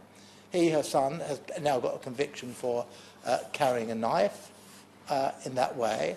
But how this comes about and how it's either neglect or bureaucracy or lack of intervention or lack of resources from statutory bodies of all different kinds, and where that leaves the parents. So one of the things which my honourable friend, who is not here now, the member for Brentford Isleworth, who's tragically had a death in her own constituency over the weekend, said this to me: where is the support for the parents? Where is the support for the parents of victims? Where is also the support for parents who are trying to do their best to keep children out of trouble in that way, who really are, who worry every night about where their sons or daughters may be? Yes, of course I'll give way. I'm very grateful for my honourable friend giving way. And it was just on the very powerful point he was making about who you come into contact with when you are first sort of, getting into trouble as a young offender, say, and what could be seen as the unintended consequence of what we're debating today with regard to sentencing, that if it was an automatic 10-year sentence for carrying a knife on, on first arrest, then that could be, a young person who hadn't actually done anything, hadn't been in trouble at all, will then find themselves in not just youth offending, but in the prison population with some very, very, bad people who have done a lot worse things, and that could lead, it could be an unintended consequence of not what we're sort of hoping to achieve with this, with this sentence, and it could actually turn just someone who was scared and carrying a knife into a hardened criminal eventually. Well, I'm grateful. My honourable friend shows a lot of compassion, but a lot of real understanding in relation to this. I'm not advocating a soft approach. On the contrary, I think we need rigour. We need rigour in the system, but it's not a knee-jerk reaction that says suddenly we're going to cure this by sentencing. How often have we heard that in relation to every possible offence? And isn't that what's driven the prison population to double? And isn't that what's driven conditions in prison and the assistance for people in prison and indeed leaving prison to be so dire in this country that frankly it's an international embarrassment. So I don't want to say very much more, Mr. Davis, and welcome you to the chair. I do believe that we are not just well-intentioned but resolved to try and tackle this issue. I do believe the expertise is out there, and I do believe part of that is listening to our communities in that way. But we are going to have. I'm almost dreading this summit next week because I fear that what it will be is a talking shop and a couple of press releases and not very much more than that to get the government through another week or two. And I hope the Minister is going to tell us that's not the case. I also hope that we're going to hear the Minister before 7 o'clock because I'm not going to be here after that. Apologies to you. But if I miss the end of his speech, then I will, as I always do with his speeches, read it diligently, and I know that it will be worth reading because I think he shares that view. But the people who signed this petition, the people who drafted it and motivated it, I absolutely respect what they're trying to achieve because they are expressing exactly that frustration that the mother who came to see me today was, which is we are standing around looking powerless. They might think we're disinterested, we're not. We are standing around, we are not solving problems that are solvable, and they are getting worse and worse, and they are not just affecting individuals, they are affecting whole communities now. And this is a national emergency, and it's something which we need to act upon. Thank you. Can I invite my successor, Sarah Jones, to make a contribution? Thank you, Mr. Davis. It is a pleasure to serve under your chairmanship. Can I start by congratulating the member for Hartlepool and for saying this is a really good cross-party debate where I think we're agreeing on a lot of issues. Gosh, I wish the member for Gedling was my teacher when I didn't realise you were a teacher for 20. He was a teacher for 20 years, and I feel like I would have listened a lot more in school if you'd have been teaching me. It's right that we should pay tribute to the family, of course, of Jodie Chesney that members have spoken about being from their area. I also, of course, want us to think today about the members. The people who've died in my constituency, Calver Smith, Andre Adaremi and Jermaine Goupil, 3 people who lost their lives recently through knife crime. I'm not going to talk about the need for funding because I know that we've established that and I think we all agree. And I would just say on the need for funding, not just around youth work and education, but also around housing, that I currently have a mother and an 8-year-old daughter in my office being refused housing by anybody, completely destitute, desperately trying today to get her somewhere to sleep the night. And these issues massively impact on what happens to the life chances of our children, and we must not ever forget that kind of wider issue. But I wanted today to just focus down onto the issue of sentencing. Because that's what we're debating, and I think the issue is too important not to look at the facts about sentencing and about actually what impact it has. Now, we know that knife crime is at epidemic levels, over 100 cases a day of knife offences. Fatalities, their highest on record, with 285 people dead last year. And knife crime has gone up, as has already been spoken, across every area virtually in the country, every police force. It is young people who are disproportionately affected. 39 young people were killed last year, which is the highest level for 10 years. And there's been more than a 50% increase in stabbings of teenagers, according to NHS figures, with over 1,000 admitted to hospital with stab wounds last year. There's 1,000 teenagers stab wounds last year. And we know that many don't actually ever go to A&E because they're scared of what might happen. People are rightly concerned about this national crisis, but it is my view that dramatically increasing sentences for knife offences is not the answer. We can't enforce our way out of this problem with increasing sentences.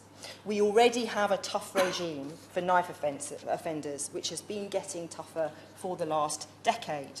As I said previously, we lock more people up than any EU country. There are 400 children on life sentences or sentences over 14 years currently in prison. The proportion of people being sent to prison for knife offences has almost doubled. In 2010, around 40% of people caught with a knife were given a custodial sentence. Today, the proportion of knife possession offences receiving a custodial sentence is closer to 70%. Last year, more than a third of knife offenders received an immediate jail sentence. And in 2015, the government brought in, as I mentioned earlier, their two strikes policy, meaning anyone over 18 who is caught twice gets a minimum 6-month jail term. And despite those changes, since 2013, knife offences have risen from 25,000 to over 40,000. So despite what it might seem, the evidence shows that tougher sentences do not deter people from committing crime. There are 4 main factors that go into sentencing decisions: punishment, deterrence, public protection and rehabilitation. We're looking at all of those 4. In terms of punishment, people who commit knife offences, particularly attacks on other people, absolutely need to see strict punishments, but these are already available under the law. The types of punishments we're debating today are not proportionate or appropriate for the vast majority of knife crime, particularly as young people are disproportionately the ones involved.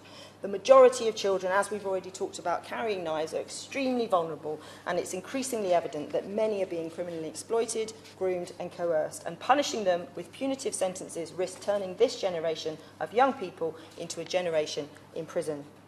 In terms of deterrence... yes. I just wonder if my honourable friend could go into some details that she's picked up through all of our work on this area about why some of these young people are carrying the knives. I know there's been lots of coverage on this point on some of our news media, and fear seems to be the main thing, but I just wondered if she had sort of some more details she could give on that. I could, and I could speak for far too long about that issue. I think you can't say all young people carry knives for this reason. Everybody has a different story to tell. There is vulnerability in many of the tales of the young people that I've met, and there is fear. You're absolutely right. And we know that knife crime is contagious. We can see it. It acts like a disease. It spreads.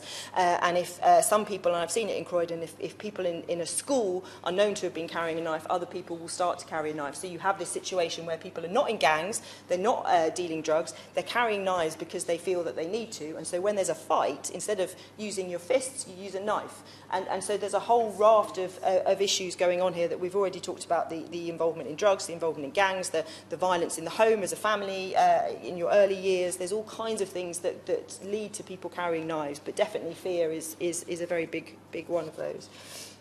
In terms of deterrence, it's not just from the evidence of knife crime over the last few years. There's a large body of research which shows that simply setting longer sentences doesn't deter crime. And I know that the Minister knows this very well, and I'm sure we'll talk about it. Research consistently shows that, if anything, it is the certainty of being caught, not how severe the sentence is, that acts as a deterrent. A recent evidence review concluded that lengthy prison sentences and mandatory minimum sentencing cannot be justified on grounds of deterrence. For sentences to be a factor in deterring crime, people need to know what the punishment for the crime is and then make a rational choice whether to offend. But awareness of sentencing is very low, and many people involved in knife crime do not, of course, act rationally, particularly young people. And the people who've attended all-party meetings with us, who've been in and out of prison carrying knives, say that prison is not a deterrent at all. They actually say it's a break from the streets, and they can be safe for a while before they have to go back. In terms of public protection, and this is very important, of course we must keep people safe by making sure dangerous people are not on our streets.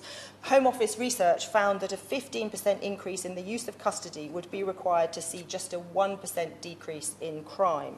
Our prisons are already overflowing, as we've talked about, and surely it would be better for the government to build on their recent £100 million boost to police funding and set a strong new basis for police funding in the autumn statement to deter people through the policing that we have on the streets, rather than trying to fund a huge increase in custodial sentences, which would have a very small decrease in crime impact. In terms of rehabilitation, we know that dealing with children and young people outside the formal justice system is more effective at reducing offending than punitive responses. Involving a young person in custody has the effect of making them more likely to commit crime in the future. Young people who spoke to us in the all-party group talked about prison as a bit of a training camp, because your colleagues around you were also likely to kind of teach you a way of increased crime rather than reducing. And of course, as the Minister again will know, conditions in prisons do not lend themselves to positive rehabilitation. Young people can be locked in their cells for 23 hours a day, and research has found that they face hunger, denial of fresh air, cramped and dirty cells, strip searching, segregation and authorised infliction of severe pain, uncivilised conditions for suicidal children, and bullying and intimidation. What? Very grateful, and I do apologise for interrupting her excellent speech, but along with this, the rehabilitation of offenders is, I would think that part of the problem is the recidivism of repeat offenders. Does she have an opinion about the part played by our now poorly functioning privatised probation service, and that offenders probably are not being rehabilitated as well as they perhaps should be? Yeah, no, I absolutely agree. There's a cycle. You talk to surgeons in King's Hospital and they'll tell you they see the same children coming back again and again. You talk to the prison system and they'll say that the same children are going back time and time again. The same cycle of going into prison, out of prison, committing a crime, getting stabbed. These things are cyclical, and it's awful, and we need to break the that process and get children and young people away from the situation that they're in. So I think on all the kind of four measures of why you would sentence people, the case for harsher sentencing in this area is just not there on the basis of evidence. And I won't go into talking about the public health approach and what we should be doing in terms of prevention, but I did want to just highlight some work that was done in my borough of Croydon, which I think paints the picture of where we need to go with our young people. So Croydon completed what I think is a landmark report investigating the cases of 60 vulnerable adolescents. And those 60 children had all been involved in serious cases of violence or exploitation. 5 had died, had lost their lives. 3 had been convicted of murder. A third of the boys had been victims of knife crime, and 3/4 were involved in gangs, and more than half the girls in this cohort had been victims of sexual exploitation. So of these 60 people that had been deeply involved in violence, half of them had been known to children's social services before the age of 5. So we knew who these children were right from the very beginning, and in all of these cases there were many interventions by the state, but they didn't work. So the state was involved in a very crisis management way. So when something happened, there was an intervention, but the state didn't do the right things to help those children. Half of those 60 children had witnessed or experienced domestic violence. And that's where we know violence breeds violence. It's learned behaviour. You see it in the home. You do it later on in life. 3/4 of the children had a parental absence on the father's side, and 1/4 an absence on the mother's side. There was a lot of parental issues around drug or alcohol misuse and mental health funding. A third of the children had already been excluded by the time they left primary school, and every single child who was later convicted of a crime had been excluded from school. Every single child of those 60. I think I won't talk more about what that says, but I think it says to all of us that these are vulnerable children that are growing up with very difficult situations, and that doesn't excuse the crime at all. But in so many of the cases I've come across, who's the victim and who's the perpetrator is just luck of the fight. And these are children that, I don't think it's right to categorise them as kind of the evil ones who are perpetrating the crimes and the victims, because often actually they can cross over. I know in some cases people are being harmed when they have absolutely nothing to do with anything, but in other cases actually they're all in a difficult situation because they're all very vulnerable, and I would argue that, you know, putting them in prison for longer is not the answer. And, you know, if you look at what they do in Scotland and the youth offending prison there, where they are putting far less young people in prison and focusing on the ones who are there in terms of giving them lots of training, lots of, you know, teaching them to read and write, giving them education and giving them skills, that has to be the right approach for the long term, I would argue. And I think this is a national crisis, and the member for Gedling put it absolutely correctly that the government needs to come together as a piece and tackle this. But I think for this debate, sentencing is not the answer. There are many other things that are. Thank you. Catherine West. Thank you very much, Mr Davies, and it's a pleasure to serve under your chairmanship. And it's a real delight to follow my honourable friend for Croydon Central, who's done so much detailed work in this regard. And also, I wanted to put on record the work of the Youth Crime Commission, which my honourable friend, the member for Lewisham Deptford, has also been working on during this Parliament. I also wanted to put on record how much I appreciated the passion with which the member for Gedling spoke about his personal experience, and I remember attending a conference speech by him in 1999 in Bournemouth, where he had people along when he was police minister talking about young people and a positive involvement with police. So he has a wealth of experience in this area, and it's a real pleasure to hear that he hasn't lost that passion for young people and for social justice.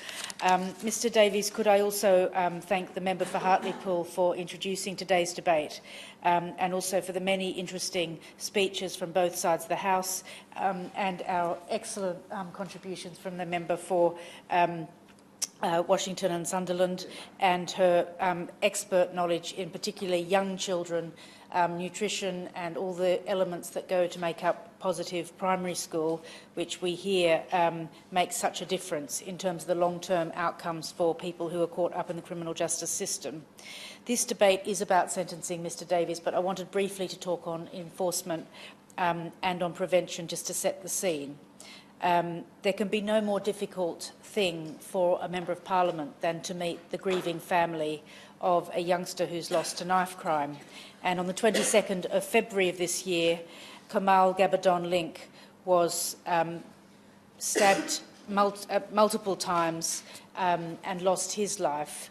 And that was a real tragedy, and one that I've been very involved with, going to the gold groups with the police, working with the council, working with the Wood Green Business Improvement District to talk about our high street and how we can use the physical surrounds of our high street to improve our environment. But at the heart of it is a tragedy, not just for this young man's family, for his mother, who is in grieving, for his son, who's lost a father, but for all the youngsters who knew him and loved him. And I think, as the member for Upminster, the member for Hornchurch and Upminster said, she'd met relatives as well, and I think it just brings it home to us just how many more people are affected now than perhaps 10 years ago. And for those of us who have been involved in public policy for 10 or 15 years, before it was one terrible thing, perhaps over a 3 or 4 year period.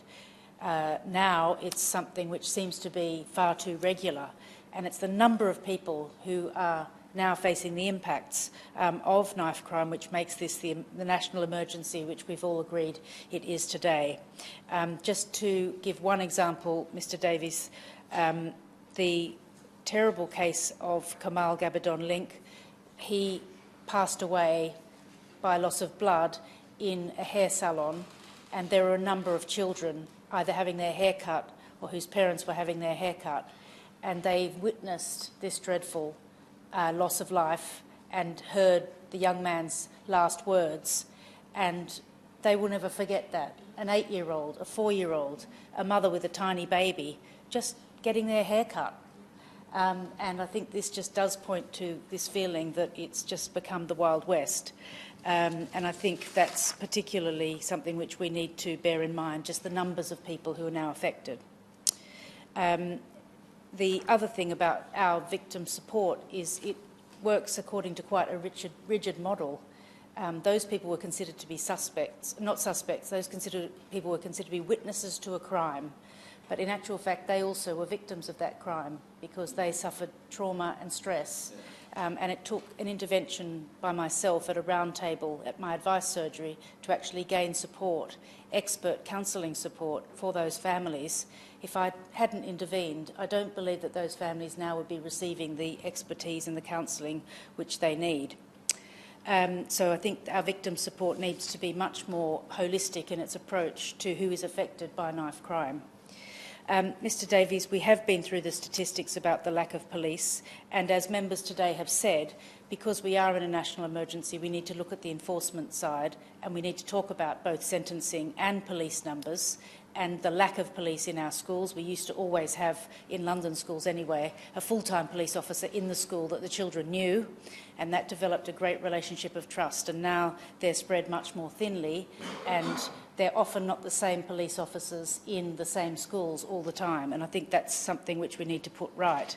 My view on funding, for what it's worth, Mr Davies, is if we can spend $800 million a week on Brexit, I think we can spend more on the safety of our families and young people.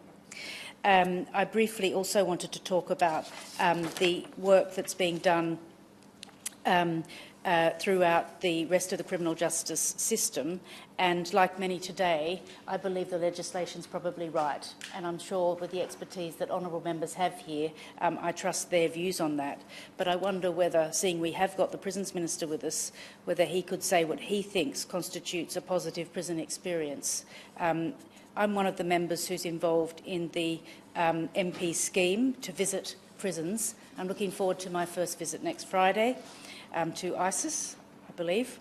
And I was wondering what the Minister feels is the actual key to a positive prison experience, because some people say that a short experience in prison is worse than a longer experience, because some of the prison officers who are excellent, who are working in our prison system, do have a really positive impact on many of our young people, particularly at our youth offending institutes. So I'd be very interested to hear the Minister's views on that. Briefly, to expand on the view from the Honourable Member for Croydon Central, the literacy rates we know are very low in our prison system, and what is being done during those sentences to push up those rates? Are there proper college courses? What are we doing so that when young people come out of prison, they're ready to go into jobs and employment? I can't mention prisons without mentioning the use of drugs and the fact that drugs are having a really negative effect on the staff inside prisons as well. We know that that can lead to attacks on staff, and that staff themselves can become high as a result of the spice that's being used and other drugs that are being used in the prison system. So for the Honourable Member for Dudley mentioned that the Express newspaper has been calling for longer sentences. But if the longer sentences is just more of a low-quality experience with more drug use and more attacks on staff, low morale, lack of skills training, lack of literacy or other meaningful, purposeful activities, then I can't support more and more and longer sentences if that's not going to actually address the problem. The other element, of course, is the National Audit Office commentary on the privatised service, the fact that it's poor value for money, and also the fact that it's not leading to the sorts of outcomes that we want to see, with very high rates of recidivism, which the member for Washington and Sunderland mentioned earlier, and unfortunately a revolving door. Just a very brief point as well, Mr Davies, on the prevention strategy. The member for Croydon Central mentioned the social services involvement with young people, and I wanted briefly to mention that the member for Tottenham and I, who work very closely on this in the Haringey Borough, met with the Secretary of State, the Home Secretary, several months ago now, who promised to look at this again, who promised to look at the resources and the interconnection between the numbers of police, the probation service, the prison experience, and yet we still do have this crisis on our hands. And it's just an absolute tragedy that we're not able to get a grip on this particular situation. So in terms of the things that local authorities can do. Firstly, of course, the bigger picture on funding, but specifically on the point which has been made about even primary school children beginning some kind of journey into a life of crime at the end of primary school, beginning of secondary school. I have personally sought a meeting with the Secretary of State for Communities and Local Government so that we can discuss for Haringey Borough, which incidentally has the highest level of police resource currently out of any other London borough due to our problems, and basically asking the Secretary of State for Communities and Local Government to look at our borough for a special fund for a buddying and mentoring system for the families which the member for Croydon Central described, so that it's not just a social services sort of punitive approach, but it's a friendly approach, so that right when those first letters come home from the school saying that this youngster is not coping in school, the buddying and mentoring can go into the family and help, and maybe help with other siblings or whatever it is that's stopping that youngster from thriving in school, so that we can keep young people in school for as long as possible, because we know that if we look at the prison population, so many of them have been expelled from school or excluded from school from an early age. Mr Davies, I'm going to wind up my remarks now, but I just wanted to conclude by saying that whilst it's tempting to jump on a bandwagon about longer sentences, more sentences, I think the Minister himself has realised that it's got to be about the quality of rehabilitation in prisons, and that we have to look much more closely at resources in schools and early intervention. We need to also look at whatever local strategies there are and where the excellence there. I know that a lot of good practice is carried out in Glasgow, and that's certainly worth looking at for other local authority areas. I want to emphasise the fact that with Brexit costing $800 million a week, there must be more that we can spend on this crucial situation. And also to re-emphasise how pleased I am to see that members across the House are joining together to genuinely look at this as a national emergency, and to try and join together with the excellent police work that we have in parts, but to improve and increase that, and then also to bring together the passion which some of our members have for this crucial area, not to lose hope, because that would be giving in, but to redouble our efforts to concentrate on this crucial area of young people and knife violence. Thank you, Mr Davies. So I'll move to the front bench now. For the SNP, Stuart MacDonald. Thank you, Mr Davies. It's a pleasure to serve under your chairmanship. Can I thank the petitioners and the Petitions Committee for bringing this very urgent issue before us for attention today, and also thank the Honourable Member for Hartlepool for his very able and comprehensive introduction to the subject, and indeed all Honourable Members for their very thoughtful and thought-provoking speeches today. Like others, I would like to start simply by reflecting on the horror and the personal tragedy that each incident of knife crime represents, and to say that our thoughts and hearts do go out to all who have been impacted, including whole communities such as Havering and Dudley and Hammersmith and Croydon and Wood Green and so many others across the country. This petition and the debates that we may be having tomorrow on the Offensive Weapons Bill asks us where the balance should lie between different policy responses to knife crime, and the petitioners have obviously decided to place their focus on sentencing. And that is entirely understandable, particularly for those who have experienced or been affected by knife crime. And of course there must be proper and appropriate punishment of offenders. And indeed in Scotland, sentencing has indeed been one small part of the response, as the Honourable Member for Romford mentioned earlier. Maximum sentences for possession have been increased to 5 years, and the average length of custodial sentences for knife possession offences have increased too, albeit without introducing mandatory prison sentences, where I share the Honourable Member for Hammersmith's scepticism. I think the key point is that sentencing policy in Scotland is broadly in the same ballpark as in England and Wales, and I cannot see, and I do not agree, that the upsurge in knife crime that we've seen in too many areas of England and Wales is down to a lack of appropriate sanctions. There is no evidence for that, and as the Honourable Member for Croydon Central said, there is little or no evidence that increasing the length of sentences will have any significant deterrent effect. I share the views of the Honourable Member for Hammersmith here, in that I think we tend to put far too much faith in sentencing and harsh sentences to fix all of society's ills, whereas in reality prison in particular can often cause more problems than it solves, particularly in terms of short sentences. It's too often operates almost as a training camp, as the Honourable Member for Croydon said. So the focus should be on other policy areas, many of which were touched upon during the course of the debate, and which I'll refer briefly to now.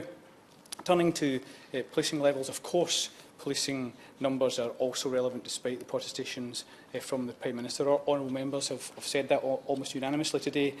Senior officers have said that. And while I'm often reluctant, well, always reluctant to compare possibly apples and oranges, and it can sometimes be a pretty crude way to do things, I was struck to read the other day that in September of 2018 there were roughly 32 officers per 10,000 of the population in Scotland, compared to around 21 officers per 10,000 of the population in England and Wales. So that is a hugely significant difference. There may be other explanations for it, but if I was an MP in England and Wales, I would be asking questions about how that gap has arisen.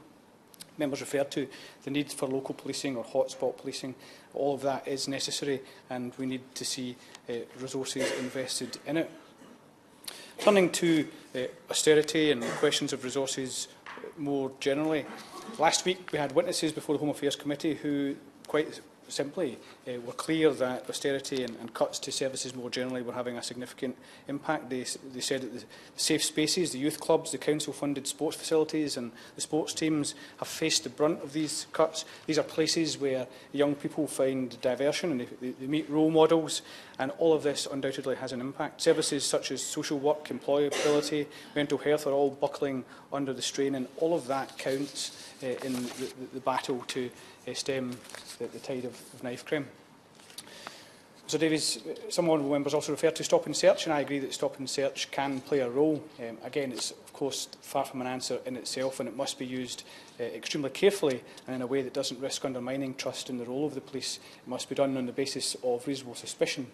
Intelligence-led and proportionate were the words that the honourable member for Henley used, and I think he was very wise to do that. Tomorrow or soon we will debate knife crime prevention orders, and we heard some differing views on that subject today. We don't have these in Scotland, and I have to say that based on what I've heard so far, I severely doubt that I would like to see them there.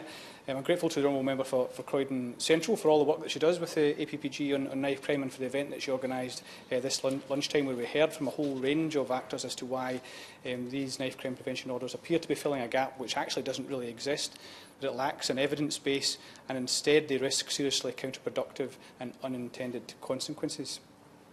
Putting that aside, more generally, I welcome the provisions in most of the provisions in the Offensive Weapons Bill, but again, it's a small piece of a much bigger picture.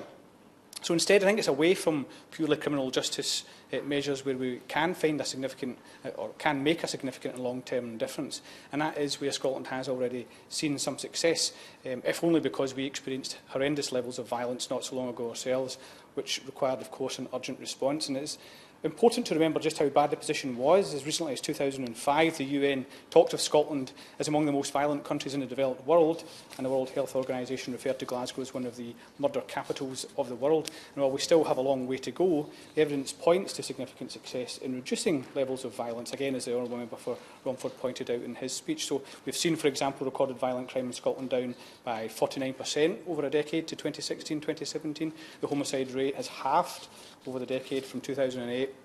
Offending by young people halved since 2008, and various other dramatic statistics which show that a long-term approach and a public health approach can make a difference, because while other policies have undoubtedly played a part, including sentencing, I think it is, as we all know in here, that public health approach which has really been responsible for turning the tide. So that approach is about addressing the underlying risk factors that increase the likelihood that people will become a victim or a perpetrator of violence, and it means an evidence-based whole-of-government approach that seeks to tackle the causes of violence rather than just the symptoms. So it's about prevention and early intervention rather than action after tragic events. members know about the work that the Violence Reduction Unit does, together with organisations and campaigns such as No Knives, Better Lives and Mentors in Violence. On the ground, it's about seeking opportunities to divert from prosecution, community alternatives to secure care and custody, and improving reintegration back into the community. It means improving life chances, promoting school inclusions, strengthening relationships and engagement, building life skills, improving health and well-being, and trying to improve employability. And none of that is new, Mr Davies, and much of it is indeed common sense, and all of it has, in fact, of course, been learned from other cities such as New York and Chicago, and tweaked and honed simply so it could work in Glasgow and other parts of Scotland. So the same can hopefully work over the longer term in parts of England, not just by directly copying what's going on elsewhere, but again learning what works and what can work and tailoring it to local circumstances. And so I welcome, for example, that Mayor Cann has established a violence reduction unit in London. And of course, the UK Government has published its serious violence strategy, and it includes a move towards a public health approach. Whether that is a modest change of emphasis or a full-scale rethink, only time will tell. But to save lives, it should be a genuine and cross-government commitment to pursue that approach with the funds that are needed made available. So, in concluding, Mr Davies, I just want to emphasise and support what the Honourable Member for Gedling said when he raised what seemed to be almost a lack of urgency in the response to this national crisis or epidemic, as honourable members have spoken about. I mean, this has been going on and getting worse for the best part of 2 years, but until now the response has largely been local and operational rather than strategic and at a national level. So if it's not COBRA, then absolutely it has to be another type of serious cross-government coordination. This needs national direction and it needs it urgently. Thank you. Imran Hussain. Thank you, Mr Davies. It is, of course, a pleasure to serve under your chairmanship, sir. Can I also begin by thanking the petitioners and the Petition Committee, my honourable friend, the member for Hartlepool, in opening this debate today and making some very important points, but also along with the honourable member for Romford, setting what I feel a very measured tone across the floor today and on all the benches, and rightly so. I do believe there are some broader political points that need ironing out, but perhaps today is not the day for that. I will make brief references, but I've, in light of what he said, altered huge parts of my speech because I do think he does make a good point in terms of that. And can I also join many of my honourable friends in firstly remembering some of the tragic, all of the tragic victims of knife crime, those that have been mentioned by honourable members and those that haven't been mentioned here today, but also what we remember. Of course, I will give way. I'm very grateful. On that point, it's remiss of me not to mention the two young people from Sunderland who were also victims in the North East. We don't have an epidemic of knife crime. There is a regional element to this, but nonetheless, 31-year-old father Gavin Moon from my constituency was a victim, as was 18-year-old Connor Brown from the neighbouring constituency of Sunderland Central. So whilst we're, the honourable gentleman was naming some of the people who have been victims, I thought I should mention this. This has been an excellent debate, and I didn't intend to stay for long, but it has been so good. I've stayed for the wind-ups. So thank you. Of course, and I join the honourable lady in remembering those that she refers to and all those others. And our thoughts and hearts do go out to the grieving families. I mean, these are tragedies beyond words for us here today. And also, actually, some of the moving accounts that we have heard from honourable members who make reference to their own individual constituencies, from communities coming together to deal with these issues, to the broader impact on and trauma that sometimes isn't actually acknowledged as much on broader society as a whole and communities. All of these things do happen in the aftermath and sometimes are not given as much thought as they should be. Mr. Davies, I also want to thank all honourable members for valuable contributions across the House. The rise in knife crime, the number of young people that have been killed, is an issue that should keep us all awake at night. This is a deeply complex issue, and whilst we support robust sentencing, and my honourable friend, the chair of the all-party parliamentary group on knife crime, the member for Croydon Central, I believe, made some real pertinent and persuasive points around sentencing, and I do not wish to repeat all of those, but I believe she set a real tone in terms of the broader impacts with some hard facts. In particular, she made reference to record numbers of offenders sentenced for knife crime and more people given an immediate custodial sentence. But she rightly points out that we must realise that we cannot achieve lower levels of crime through sentencing alone. We need an approach that is rooted in effectiveness, because only then can we begin to stop the rise in violent crime. In taking this approach, we need to understand just what is driving knife crime.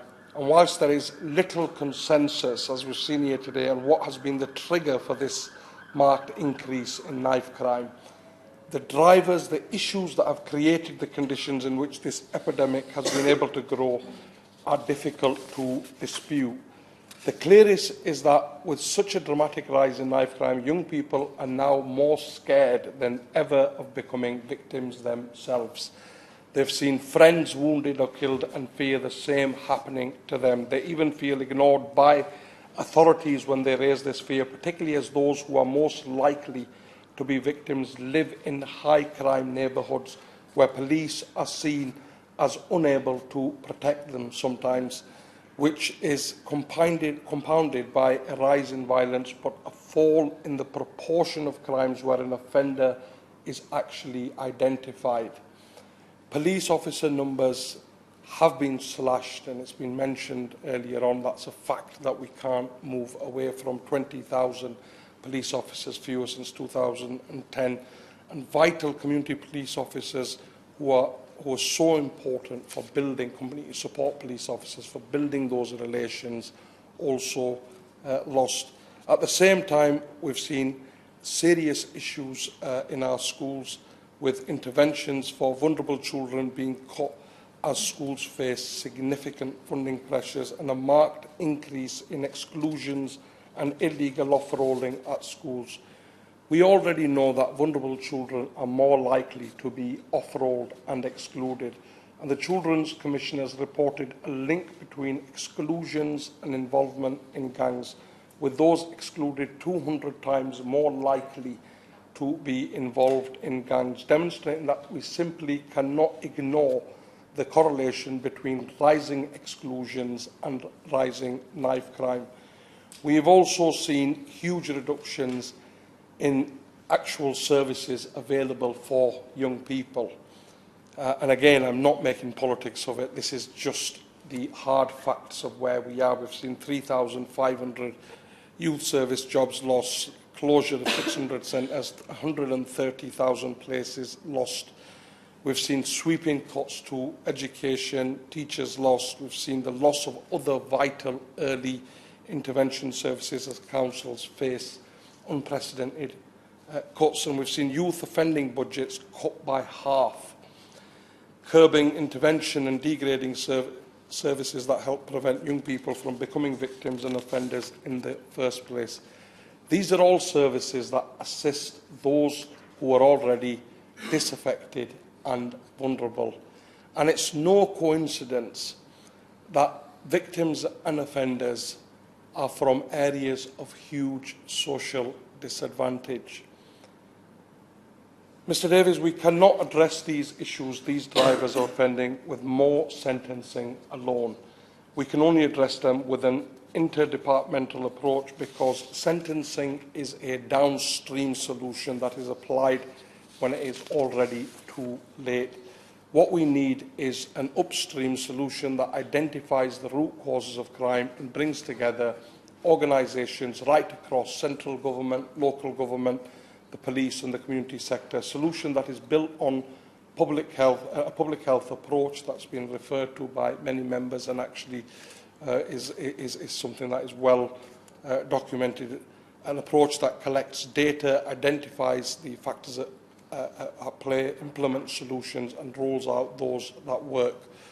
What this solution calls for more broadly is stimulation of housing, employment opportunities and community facilities, as the Association of Directors of Children's Services suggest, an investment in young people who overwhelmingly are those who are most affected, and a cross-departmental approach like we have seen at the Violence Reduction Unit in Scotland that a number of members have made reference to also, where partners in the NHS, education and social work cooperate closely together, which helps give young people the future they deserve and lifts them out of the dire situations they find themselves in, situations that all too often lead to them falling into a life of crime. This is also an approach that is far from being soft on crime. It is an approach that does get results, as the Honourable Member, the spokesperson for the SNP, referred to. And that approach in Scotland met with considerable success, with numbers of homicides halving between 2004-05 and 2016-17, leading to calls for its implementation in England by the Youth Violence Commission, the Home Affairs Committee and the head of Scotland Yard. Even the Home Secretary has said that we need to treat knife crime as a disease. Unfortunately, he's only offered to tackle the symptoms of knife crime, stabbings and possession, not the causes. We need to do more than this. We need to shift the whole model and move our focus away from purely specific interventions for high-risk individuals to cast the net wider, to focus on low and medium-risk offenders, where most of the cases arise from, avoiding a prevention paradox. And we need to see a joint ownership of the problems that lead to knife crime, because they don't just lie with the police, and I think we've got to be really clear in our approach about that.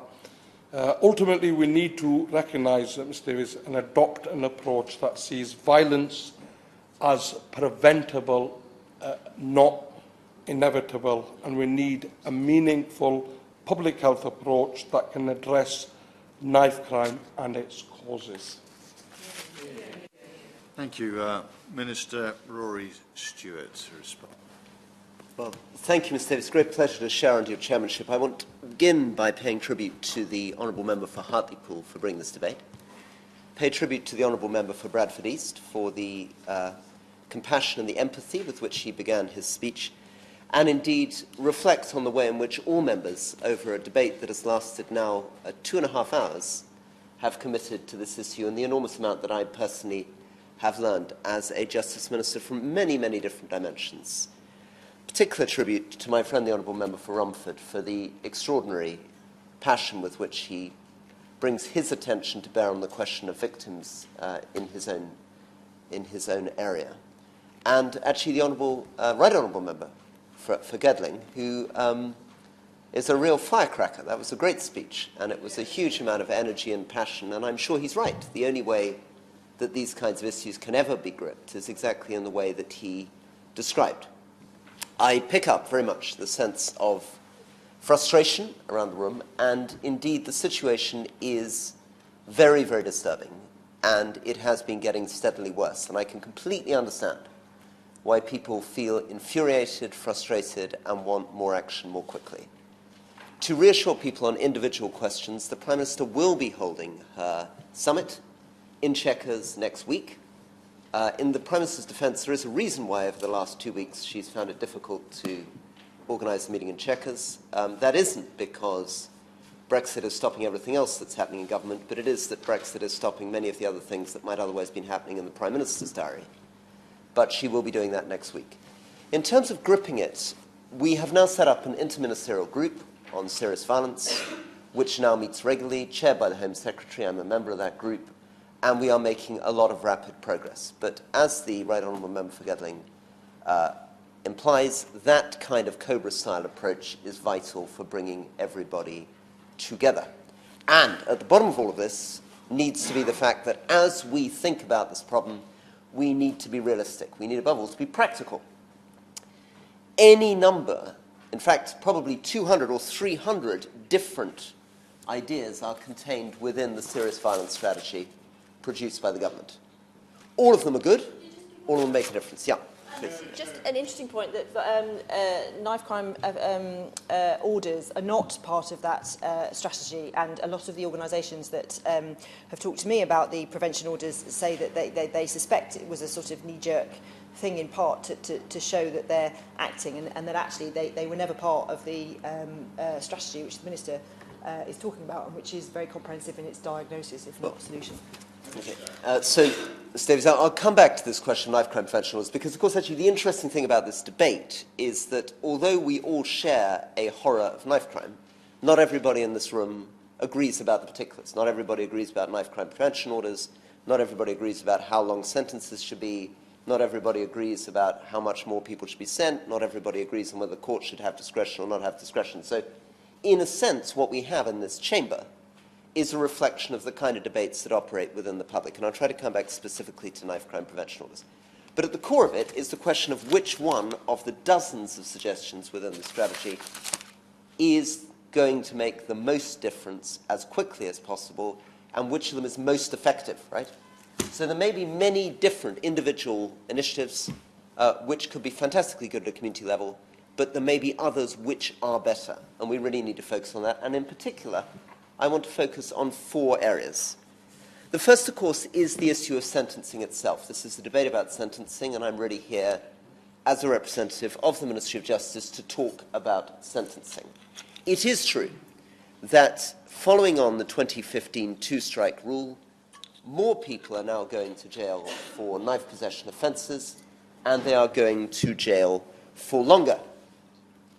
The Honourable Member for Hornchurch and Upminster has raised the question of whether we have got that balance right.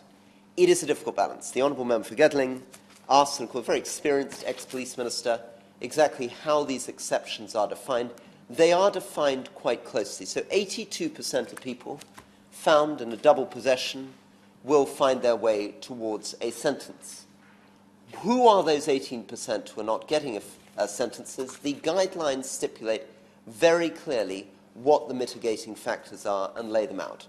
So, for example, in extreme cases, and I'll give way to the Right Honourable Member in a second, but in extreme cases, it could be somebody with learning difficulties, somebody with mental health problems, somebody with a serious medical problem, somebody who has cooperated with the police. All of these things are mitigating factors which may lead to somebody not receiving such a sentence. Right? Could the Minister just inform us here? When he talks about 82% of people are given a sentence by the court, does he mean suspended sentences as well as custodial sentences? I'm including suspended sentences as well as immediate custodial sentences. But, of course, in the case of a suspended sentence, if somebody then breaks the licence conditions, they then will be recalled to court for the remainder of their custodial sentence. What proportion of the 82% get suspended sentences, and what proportion receive immediate custodial sentences? Approximately 22% of the cohort do not receive a full custodial sentence out of that 82%. And all of that then goes to the core of what the mitigating and aggravating factors in the judge's hands are. And as the Right Honourable Member for Gedling has pointed out, this is absolutely standard in any legislation that we bring forward, which is we leave some discretion for the judges. one of the questions at the core of this is, of course, the question which have been raised again and again by the Honourable Member for Croydon Central and indeed the Honourable Member for Battersea around the issue of deterrence. In order to be practical, we need to focus on the fact that the main thing that the evidence suggests makes a difference to somebody who is considering committing a crime is their chance of being caught. Whether they receive a 6-month sentence, a 9-month sentence, or a 12-month sentence, or even a 5-year sentence, is much less likely to motivate their behaviour than the chance of being caught. To take an example, in burglary, it is almost certainly the very low rate of conviction rather than the length of the sentence which is making the difference. If you feel you have a 3% chance of being caught, it doesn't really matter how long the sentence is, which is why most of our focus now is going into putting another £100 million behind the police to focus on knife rather than increasing this form of sentence length. There is another argument, though, on why, in response to the particular suggestions here of a 25-year sentence for using a knife and a 10-year sentence for possessing a knife, we have to be cautious, which is that any sentencing needs to balance with other forms of sentencing, or victims and victims' families will feel that justice has not been done. What do I mean by that? If you get a 25-year sentence for using a knife in any way, cutting somebody with a knife, and at the same time, currently, the minimum custodial sentence for murder is 15 years, it will be very, very understandable that a family will look at somebody getting 15 years for murder and wonder why somebody else is getting 25 years for using a knife. The same would be true if you got 25 years for using a knife and 25 years for killing someone with a knife, right, which is what's implied by this suggestion. A family would very understandably say, how come this person's getting 25 years for using a knife to wound, and here's another person getting 25 years for murdering with a knife? And the reason for that is that it's a fundamental principle of our law that we look at the consequence of the crime and the culpability of the criminal. We do not look at the weapon used, right? We don't determine whether somebody used a crossbow, a gun, or a knife. What we look at is, was it murder? Was it grievous bodily harm? What form of offence was committed? And this is really important. If we start introducing offences which are based purely on the type of weapon that's used, we will end up with injustice being felt all the way through our legal system. Doesn't mean that we can't look at sentencing, but this particular proposal doesn't make sense. Again, on the 10 years. If you were to get 10 years for possessing a knife, currently at the moment, the minimum sentence for possessing a firearm is 5 years. The public would feel a deep, deep injustice if someone were to get 10 years for a knife and 5 years for a firearm. It simply doesn't make sense. So in thinking about sentencing, we cannot just think about one type of offence. We have to think about the effect on the whole system. Now, moving onwards very quickly, because I'm aware that, Ms Davis, we've trespassed on your patience for a very long time. I wanted to move through early intervention and prevention. I wanted to move through supporting communities, and then I wanted to talk about effective law enforcement, which are the three central planks of any response to knife crime. Firstly, early intervention and protection. Here, the Honourable Member for Washington and Sunderland, and indeed the Honourable Member for Croydon Central, have made very eloquent interventions and speeches. It is very clear that if we are serious about tackling knife crime, and indeed I want to pay tribute here to the Honourable Member for Cumbernauld for a very modest, very charming speech, given Scotland's extraordinary success in this area. It was I thought it was a very intelligent speech, seeing that there isn't a one-size-fits-all solution, seeing that we can learn from Scotland without replicating, and I want to pay tribute both to what Scotland's done and the spirit with which you've approached this debate. Clearly, we have to look at risk factors, and the key risk factors in an individual who is involved in knife crime are the individual themselves, and that could be, as indeed the Honourable Member for the Rhondda has pointed out, things such as acquired brain injury.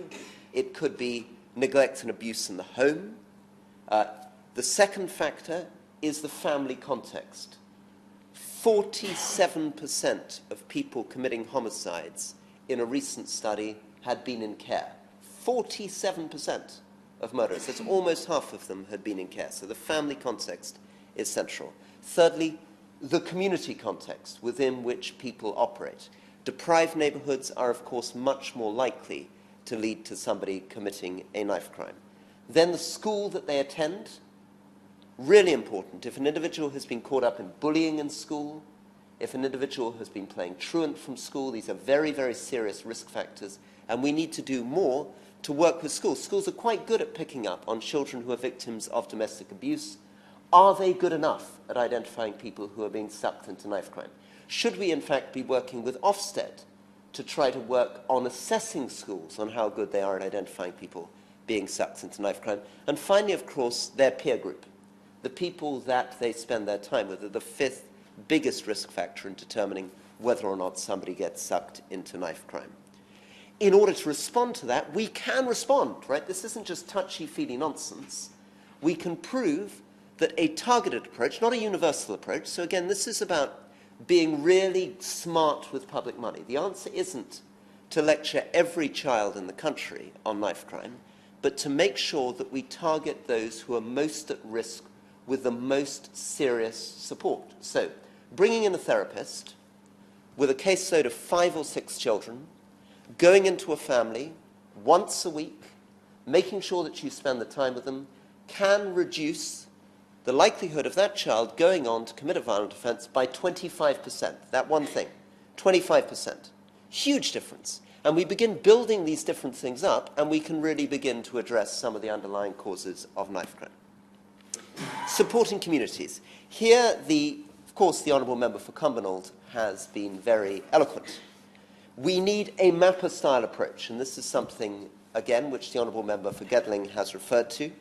We need to think about comms. We need to think about how we get a proper media approach. We need to think about how that could be a digital media approach, how we actually communicate to people the dangers of knife crimes.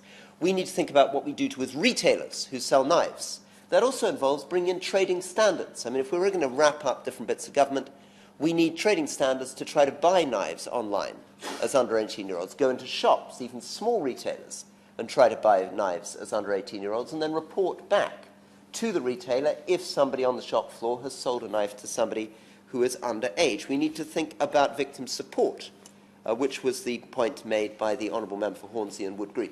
The answer to the specific question is that anybody who witnessed that attack is entitled to victim support. They do not need to be related. A witness is entitled to victim support. I'm very pleased that you champion that issue, and I'm very happy to give way. For giving way, would he agree with me that victim support is inconsistent, in some places very good, in others not so good, and what measures is the government putting in place to monitor where it's not good, and what is the government doing about it? The answer is that we have just published a victim strategy. We're investing more and more in victim support, over £90 million a year, and this is part of a broader spectrum of support. So we've got £200 million now going into Youth Endowment Fund, which is directly driven by this strategy and responding exactly to the public health approach which has been pioneered in Scotland. We've got another £22 million going into an early intervention fund, right, which is responding to the stuff that we're talking about in relation to schools and families. But that brings us to effective law enforcement, where my great friend, the Honourable Member for Romford, is pushing us. He's got a very interesting point, I think, about community policing and the way in which community policing does or does not overlap with particular ward boundaries. The Honourable Member for Hammersmith actually also spoke in some detail about community policing, but we need to balance that with stuff that is very, very specific on knife crime. So very specific on knife crime means making sure there are plainclothes officers there in the hotspot areas. Hotspot areas central. Hotspot areas central because in Peterborough we discovered taking a hotspot approach, getting the right data, finding where the problem's coming from, reduced violence by 37%. 37% without displacing it to any other area, right? Hotspot policing central, yep. He's making a very thoughtful speech, and while we won't agree on everything, I'm sure he's talking a lot of sense. Just to say, Croydon's just looked at this piece of work that's been done, and there are 10 areas in Croydon where most violence outside occurs, and it's by the kind of supermarkets, it's in the places you would kind of think it is, and you're absolutely, the Minister is absolutely right that actually targeting those areas with effective policing would be an incredibly sensible way to spend public Well, money. I'm very grateful for that. So the answer, I think, to everyone in the room who've raised the issues of law enforcement is yes, community policing plays a part. But actually what happens with the Violent Crime Task Force is a 10 a.m. meeting every day in Lambeth where they get the intelligence on the previous 12 hours of where people have gathered, where the weapons are moving, and then they target their intervention for that day. They have their own team of uniformed officers who back up the plainclothes officers on the ground, and they go in. They do a weapons sweep. They do a community weapons sweep. They use a Section 1 order to go after an individual. They use a Section 60 order to go after a geographical area. They go after habitual knife carriers. They conduct searches with search warrants based on drug suspicion in houses. By doing this, and through Operation Scepter, where we get 42 different police forces across the country doing this at the same time for week periods, we are able to get astonishing quantities of knives hoovered up. But the real key in that is the community part. The real key in that is the community part, because the community sweep, where the local community leader or the head of the local boxing club or somebody who actually wants to speak for the community is out there doing that community sweep, finding the knives in the hedges, finding the knives concealed in the cars, makes far more difference than the police officers just doing it on their own. Yeah. The Minister could let me know, in light of those kinds of activities in boroughs like Lambeth, do you see any displacement activity? So do you see people move into neighbouring boroughs, or actually do you see that have a real impact on knife crime over a much wider area? So the experience actually, strangely, has been that there hasn't been a displacement activity, and we've looked at this very carefully. It actually seems that by targeting those areas, you grab it in those areas and you don't push it onto those other neighbouring areas. There are different theories on those. One of them is that some of this is quite gang-related, and some of those gangs are quite geographically limited, so that you're not likely to displace it to another area. But at the core of all of this is crack cocaine. Right? Very, very sadly, we are talking about innocent victims, people who have nothing to do with crack cocaine, but the core driving this is crack cocaine and crack cocaine gangs. And although drug use in general is coming down, crack cocaine use is going up. Over a single year period, 16-17, 17-18, crack cocaine use up 18%. And county lines, which is an incredibly important part of this, is also contributing to this. These are the same gangs. And that means that we have to get on top of mobile phones, so we've had to bring in new ways of intercepting the mobile phones, which are so central to the way that the county lines gangs operate. We've had to set up a new NCA task force to focus on county lines, and we're having to be much smarter about data. In partial response to the Honourable Member for Henley, who made a very good speech on this, one of the things we're learning is that our data just hasn't been good enough. For example, we have not been coding knife crimes properly. So actually setting up smart software that allows us to pick out something that's simply registered as GBH as actually being a knife crime makes a huge difference to our ability to actually target these hotspot areas. Now, that is about all this stuff that we've been talking about so far, is preventing from early childhood onwards somebody being dragged into these gangs. Then it is the Violent Crime Task Force moving into an area to try to make sure that if somebody picks up a knife, we get them as soon as possible, and we get them particularly on possession. Then, God forbid, somebody actually is convicted or uses a knife, then we're moving on to the question of what happens in the courts, what happens in the prisons, and what happens in probation. And there, too, we have to look at all these other issues. We have to take on board the fact that the real protection for the public is making sure that the person who has offended once doesn't re-offend. Now, on knife crime, we are doing statistically a bit better than with other crimes. So generally, short-term offenders are re-offending at a rate of nearly 60%. Knife crime offenders are re-offending at about half that rate. But still, half that rate is still too high. So we need to be addressing addiction issues. We need to be getting them jobs. We need to be helping them into employment and into accommodation. Yeah. Thank the Minister for giving way a second time. And would he agree with me that currently the approach to drug rehabilitation services in prison is not robust enough, and not enough people are getting access to those crucial treatments and being cured of drug and alcohol issues? Yes, I think that's absolutely right. We should do much, much more on addiction. In fact, it's very striking. For example, in shoplifting, it's a big, big problem. We have a lot of shoplifting. It's the majority of people getting sentences, short sentences under 6 months. The highest number of single offence is shoplifting by a very, very large margin. Of those, 76% are crack cocaine or heroin addicts. The real way of dealing with that is to deal with their crack cocaine or heroin addiction. Honourable Member. Yeah.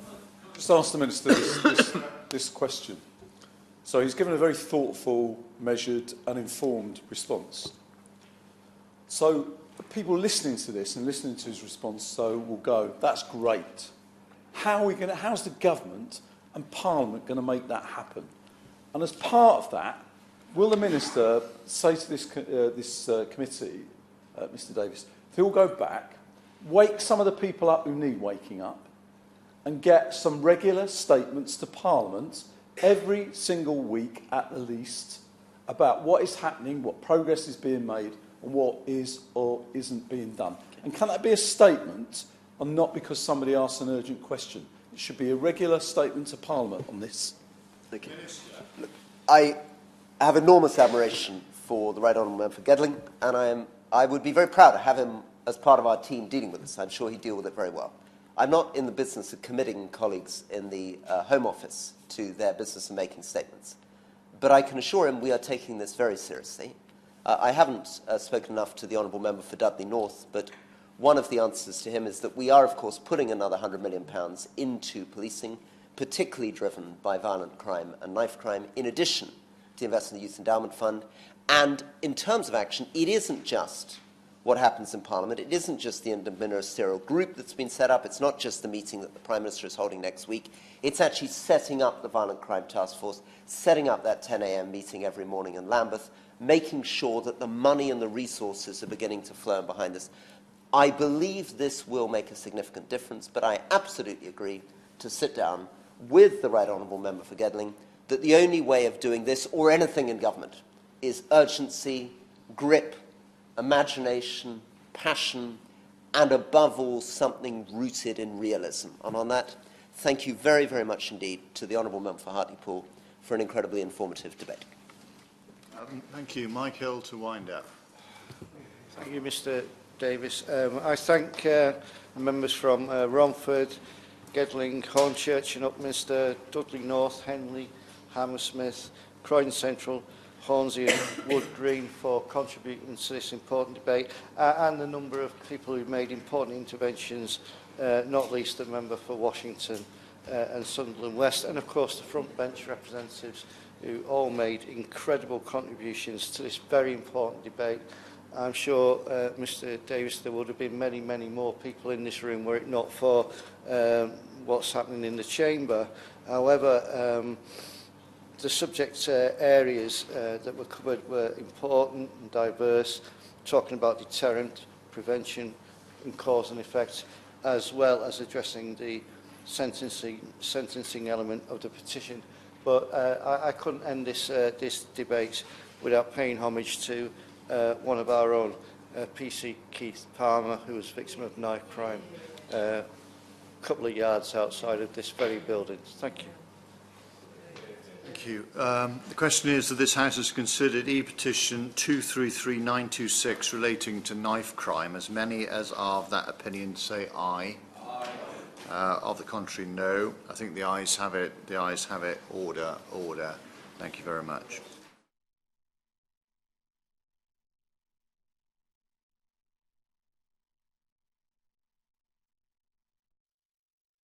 The proceeding has ended.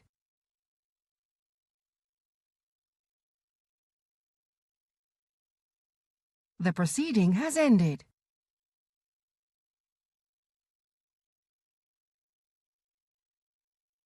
The proceeding has ended.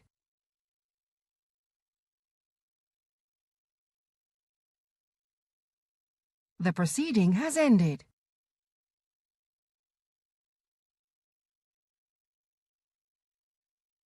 The proceeding has ended.